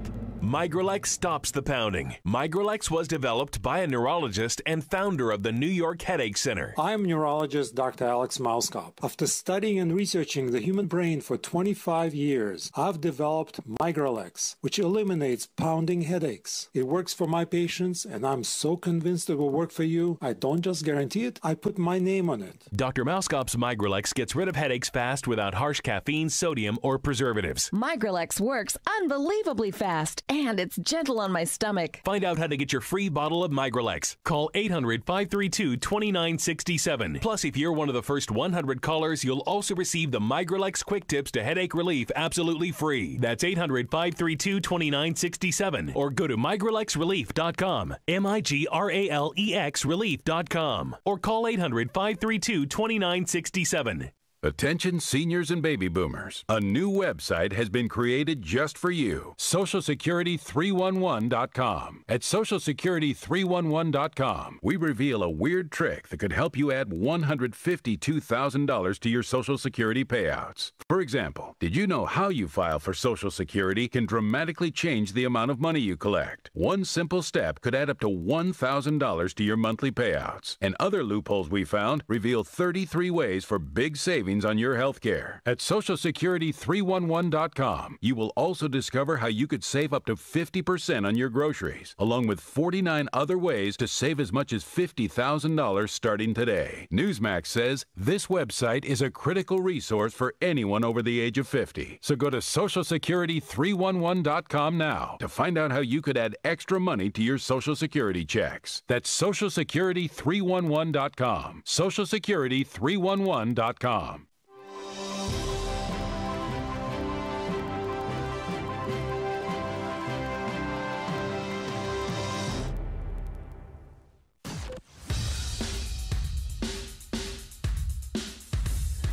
This is not your typical Screamfest talk show. No. This is the next generation of talk radio. Here is Steve Malzberg. All right, folks, welcome back to the Steve Malzberg Show. And, it's not often. Well, maybe it is often. I don't know how often it is. So we hear so much about how people tend to congregate and stay within their own kinds of groups, and parents move to, communities where their ethnicity is shared and whatnot, or at the very other end of that, not the very other end of the spectrum, but in the middle of that spectrum, kind of, as you get towards the other end, is you grow up in a mixed neighborhood, or where there's different kinds of people, different ethnicities sharing the same neighborhood, et cetera.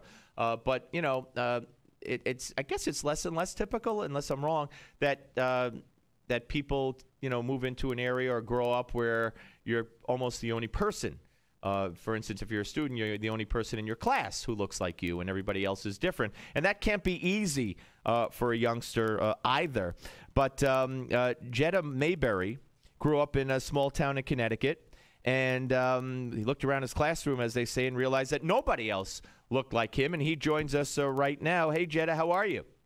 I'm great. How are you? Good. Thanks for taking the time. I should point out that you've taken all your experiences, which we'll get to, from that time and through your life, and you put it into a book called The Unheralded King of Preston Plains Middle. You'll explain that title to us in a second. But where in Connecticut did you grow up? I grew up in the New London area. Okay, fine, good enough. So you were when you're talking about being in your classroom and looking around and nobody looked like you. That's because you were African American in a class filled with white kids, right? That's pretty much the case. Yeah. Yeah. So at what age were you? I mean, is this all through your elementary school years? And how do you feel? I mean, and I would ask a white person the same question. I mean, or an Asian person or anything. How do you feel when everybody else is different at that age? Well, it was pretty much through my elementary school years, but it really, I think, as we advanced in grades and I started taking different classes, that's when I became the only person of color in my particular class. So there were other kids in the school, but the numbers inside the classroom, once I left the playground, I was really the only minority in the group, or the only African-American kid in the class. Right, so there were a few scattered throughout the school, but you were the only one in your particular classes. That's correct. Yeah. Yeah. So how do you feel? I mean, do you feel does it wear off? Is there a self-consciousness that lingers forever? And are you treated differently, either on purpose or accidentally? Well, I think in hindsight, or now looking back from a grown-up's perspective, it gave me a tremendous ability to adapt, to relate to a number of different people. So in the classroom, maybe I had one demeanor. Out on the playground, a slightly different demeanor. And then as I went around in the world and experienced different things, I was prepared to deal with pretty much anyone I encountered. So looking back, I regard it as a strength. As a kid, you kind of take things in stride. So long as nobody was offensive about it, you just kind of deal with it. You recognize the situation and just deal day to day. And Jetta, what was your family situation? Because that certainly is something you could draw strength from, and I'm guessing you probably did. How old are you right now?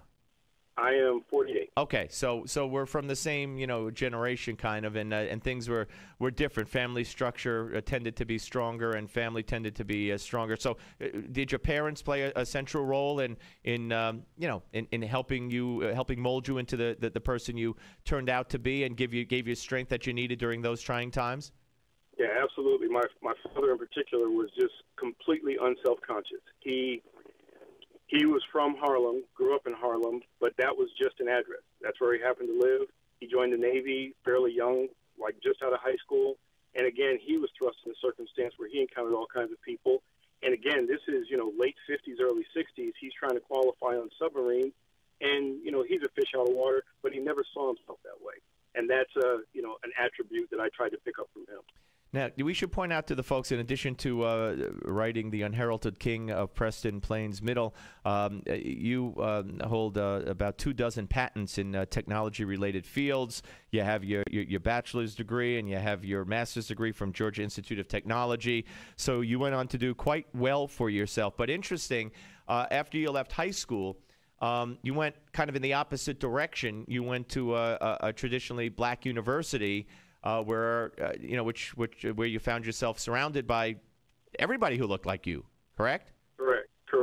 And how did that work out? I mean, because to go from one extreme to the other.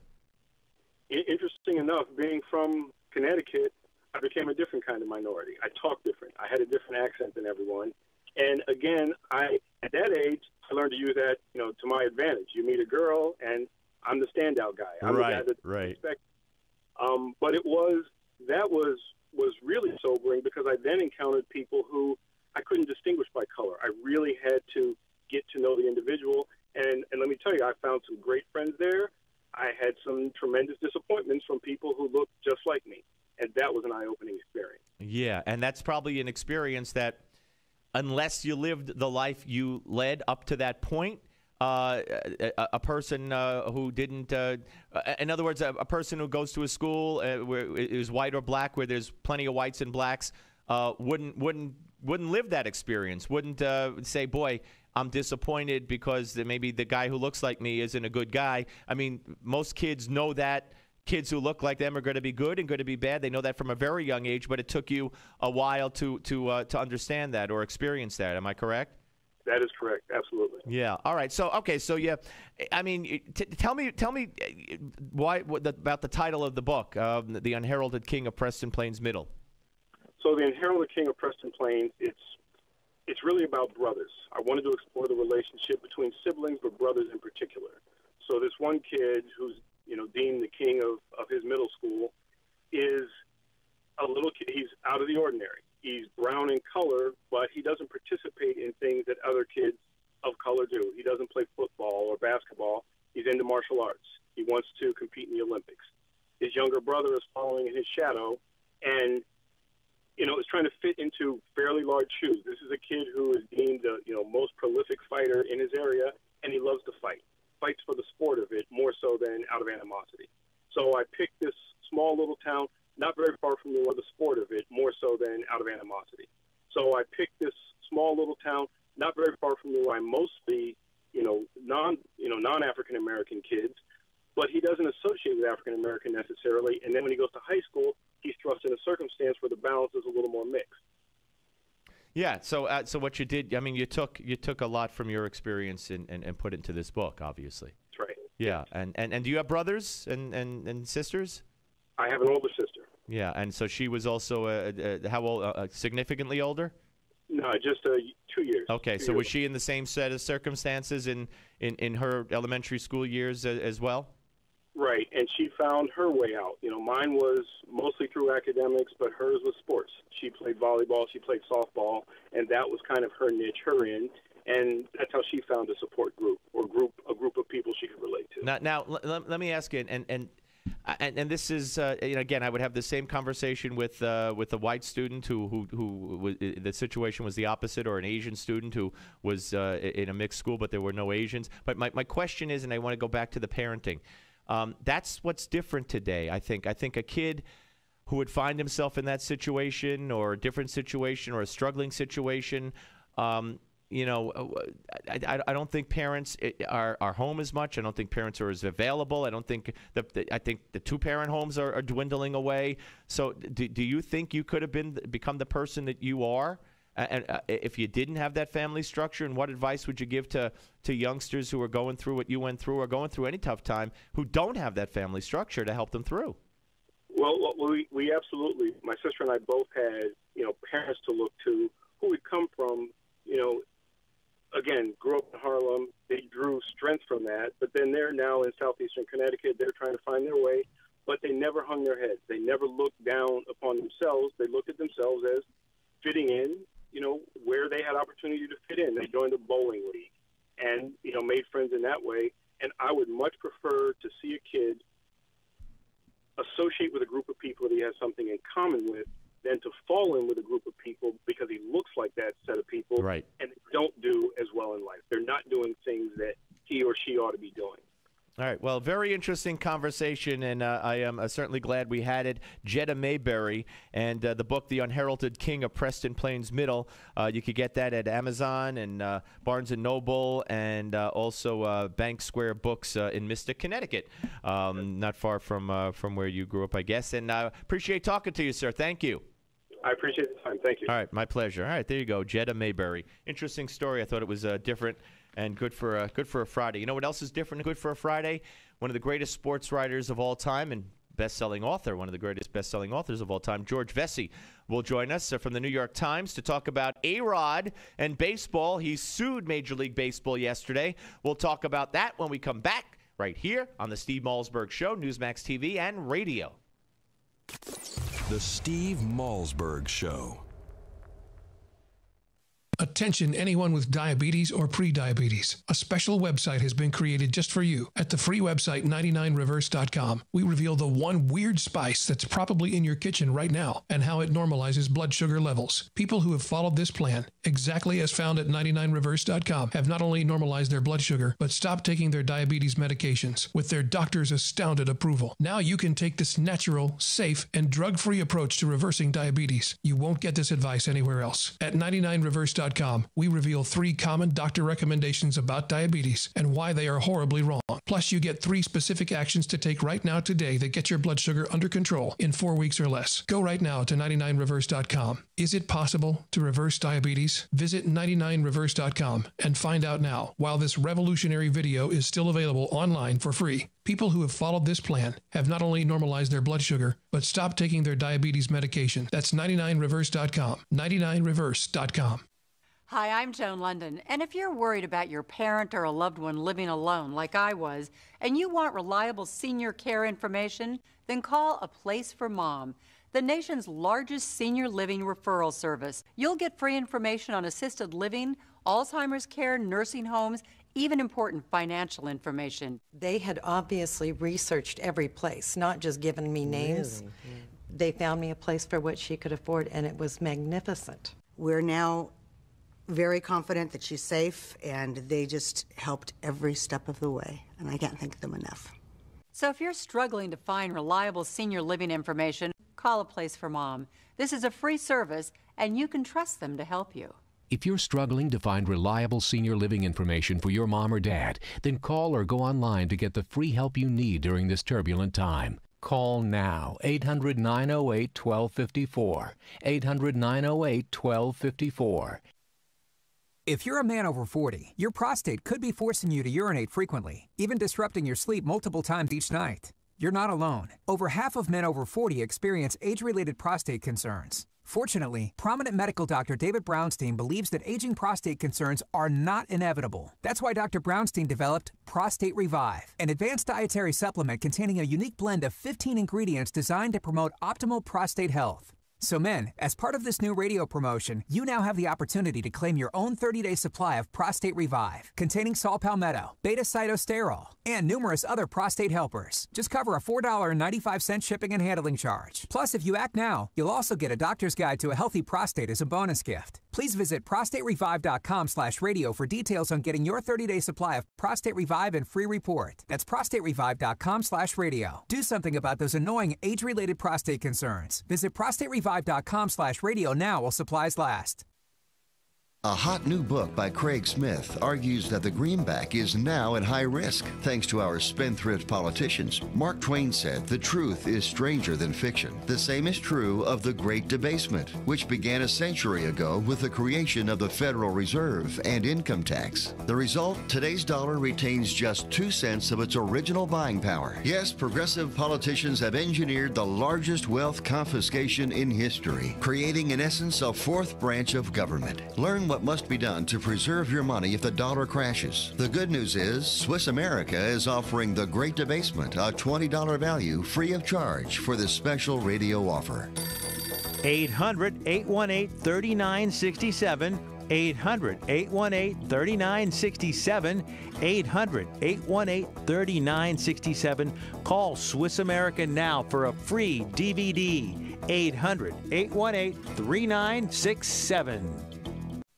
Hi, this is Mike Reagan. You need to watch out because thousands of new Obamacare rules are currently being implemented, and few know what the law says or does. Listen to what Senator Max Baucus, one of the authors of the Obamacare law, recently said. I tell you, I just see a huge train wreck coming down, and I don't see any results yet. I just see a huge train wreck. He's right.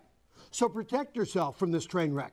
Get the #1 bestseller, the Obamacare Survival Guide. Newsmax says it's the best guide to the new law. Join more than 500,000 Americans who have their copy. Get the #1 bestseller, the Obamacare Survival Guide, at bookstores everywhere. Or get our special $4.95 offer and save $15 off the cover price by going now to Obamacare311.com. Obamacare311.com. That's Obamacare311.com.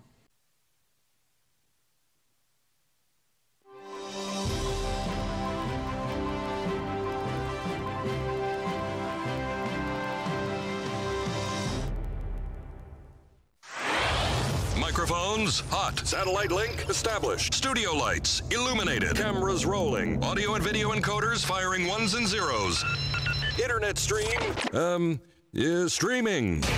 The most technology advanced radio show is on the air. Here's the captain of this enterprise, Steve Malzberg. All right, folks, I am the captain of this enterprise. Welcome back to the Steve Malzberg Show. Final segment for a very busy week, and what better way to end it than talking to a legendary New York Times sports columnist, best-selling author, the great George Vesey. Hello, sir. Uplifting way to segue into the weekend. An uplifting story of A-Rod. Yes, very uplifting. I got to say, though, playing the devil's advocate, he does make some points, and we should tell the folks that, and by the way, thanks for coming on. Really appreciate it, George. Yesterday, lawyers for Alex Rodriguez in New York, they filed lawsuit against Major League Baseball and Commissioner Bud Selig. Was made public today. They accused the commissioner of pursuing what they call a witch hunt, designed to smear Rodriguez's character, and would wind up costing him tens of millions of dollars. Tens of millions of dollars, that's like two at-bats for him, right? Well, the moral to the story is when you give somebody a $275 million contract, what else has he got to do but pay a raft of lawyers? Yeah, I guess so. All right, but now he's been suspended for 211 games pending the appeal. So this is separate from the appeal of the suspension. But he points out, among other things, that the suspension that he got was 4 times the length of the other 13 players that was suspended in connection with the biogenesis probe and the longest non-lifetime ban in baseball history. They said the suspension was 161 games longer than the 50-game suspension contemplated by the joint drug agreement in the players' contract. So let's just address that, for instance. I mean, does he have a point there? Well, he has a point that it's longer. It is the longest for that. I mean, other players have been given lifetime suspensions for other things. But what he's not saying is that whether he did it or didn't do it, and that may not even be the point. It seems to me that Major League Baseball, I mean, feud or vendetta or whatever you want to call it, that's not the case. That they are really going after him for some kind of obstruction of justice. I mean, that's the thing. I know, going back to Pete Rose, that's what bothered Bart Giamatti the most, was that Rose stonewalled them, that they spent a year just trying to prove, rather than say, Pete, we know you did. In this case, Alex, we know you did. I mean, I'm sure they have printouts and tests and all of that, whatever they've got. They could have given him the 50 games. Whatever else they think of him, he seems to have been involved in trying to, from what I read, from what I see from a distance, trying to obstruct going after this biogenesis and this Bosch. Yeah, no, that's an interesting point. Now, in the suit, they also claim, to play devil's advocate here, and he may have a point here too. Again, how legally significant it is in his suit, I don't know. But that Selig, they're trying to ruin Rodriguez's reputation, in effect, holding him up as an example to gloss over what they call Selig's past inaction and tacit approval of the use of performance-enhancing substances in baseball, which, according to the lawsuit, said had turned the golden age of baseball into the golden age of steroids. Now, with all due respect, I'm not a lawyer. That just sounds like lawyer talk. I guess you'd never be in trouble. Who knows that I could be? It's what we'd want our lawyer to. No, I understand that, but does he have a point that besides the phraseology, which is very glitzy and Hollywoodish, does he have a point that performance-enhancing drugs is something that had been going on. We know amphetamines was something. I don't know if that's going to be in the suit. It was something that had been going on for quite a while as well. And baseball did turn a blind eye on many of these imperfections of the game for quite a long time. Not being a lawyer, I can't even question whether that's a valid point. In the broader sense, the you and I, the street sense of it, we all know that somebody in baseball, or many people in baseball, including stuff that I suspect I wished I had paid attention to, at least to go after if I were a really good, that reporter, that somehow collectively all of us could have done a better job in being aware of the muscles and the home runs and the long outs and all the stuff that was in front of us that we were writing about and couldn't prove. My point always was, you got a piece of, which I said the same thing about Lance Armstrong. Nobody's showing me a piece of paper, and what people tell they can't prove. So it goes back to that. Do I think that people much closer to it than reporters, but that people within baseball knew, should have known? I would say yes. I think that Selig and other people could. Did they know in the legal sense? I mean, that comes up in every thing, including the Madoff investigation. Yeah. What you know, what you should know, who's responsible for knowing. Certainly baseball's responsible. And I've written that baseball ought to have paid more attention to the creatine shakes in the locker room and everybody bragging about the muscles, and ought to have paid more attention to the creatine shakes in the locker room and everybody bragging about the muscles. And is that anything, or is that an obstructionist thing that a highly paid team of lawyers will throw at baseball down the line? In a way, you could say, well, it serves them right, and maybe it does, but whether that has any standing in court, I don't know. Well, we're talking to George Vesey here on the Steve Malzberg Show. Of course, New York Times sports columnist and great best-selling author. And I think is the latest one, The Stand Musial in American Life? It was the last one. I am now working on a soccer book about my 8 World Cups, which will be out next year in time for the World Cup. That is amazing. All right, before I let you go, I want to ask you how you think the baseball playoffs might go. I'm still bothered by the second wild card and how it ends. I know football is a one game, but football is football. It's always been one game and out. You go the whole season, you're the first wild card, and now because they added a second wild card, it all comes down to one game, and to me it just doesn't seem right. I don't know. Steve, you must have been reading my little therapy blog site. I have my own little website called georgevesey.com, and I used the phrase cruel the other day for the wild card playoff, because I was making the point that as an old Brooklyn Dodger fan and National League guy, I love the Pirates and the Reds, and seeing 2 old Ohio River teams, and all of a sudden they have to play each other for one game to see who's got any validity to keep going. Now, I had friends write in on this website saying, George, you're missing the point, that it really is, it's good, it's exciting. I mean, the game that Price pitched the other night for Tampa Bay. Oh, that was awesome. Going, and Liriano pitching. So I think it's proven that one game is good theater, whether it's good for guys who play 162 games and survive. But then again, it's a good gimmick, and Bud Selig's and baseball making money off it. No, I know, and now we hear that Goodell wants to put more football teams in the playoffs. They want it to become the NBA and the NHL. Well, everybody's moving up in that direction. Baseball's claim used to be that it had the lowest, and I think it still does, the lowest percentage of teams. What is it now? 10 out of 30. That's not bad.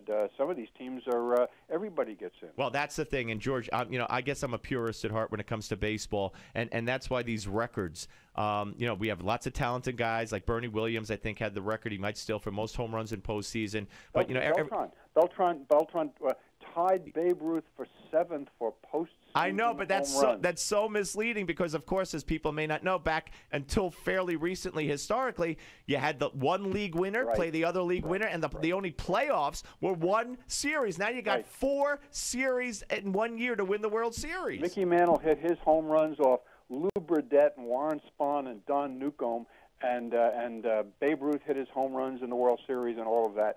It's a bogus, and I love Bernie Williams. I love Beltran's a terrific player in the quote postseason. He's done very well before and after the Mets, but it's network stuff. The networks need stuff. Baseball absolutely, needs stuff. And there is a place for postseason statistics, but I just hate to hear it lumped in. The World Series is the World Series. I know, no, you're absolutely right, George. Always a pleasure to talk to you, folks. If you want to read the latest from George Vesey, Stand Musial in American Life. Great book, and they're all great. And, George, thank you so much. It's always great to talk to you. Thank you. George Vesey, New York Times sports columnist here on the Steve Malzberg Show, New York Times bestselling author as well here on the Steve Malzberg Show. All right. Look, I'm not a shill for A-Rod. I don't like A-Rod. I don't think his records mean anything. On the other hand, if he is being singled out and picked on and made an example of, then he's got a point. And we'll see how this resolves itself legally. Have a great weekend, everybody. See you Monday, God willing. Steve Malzberg Show, Newsmax TV.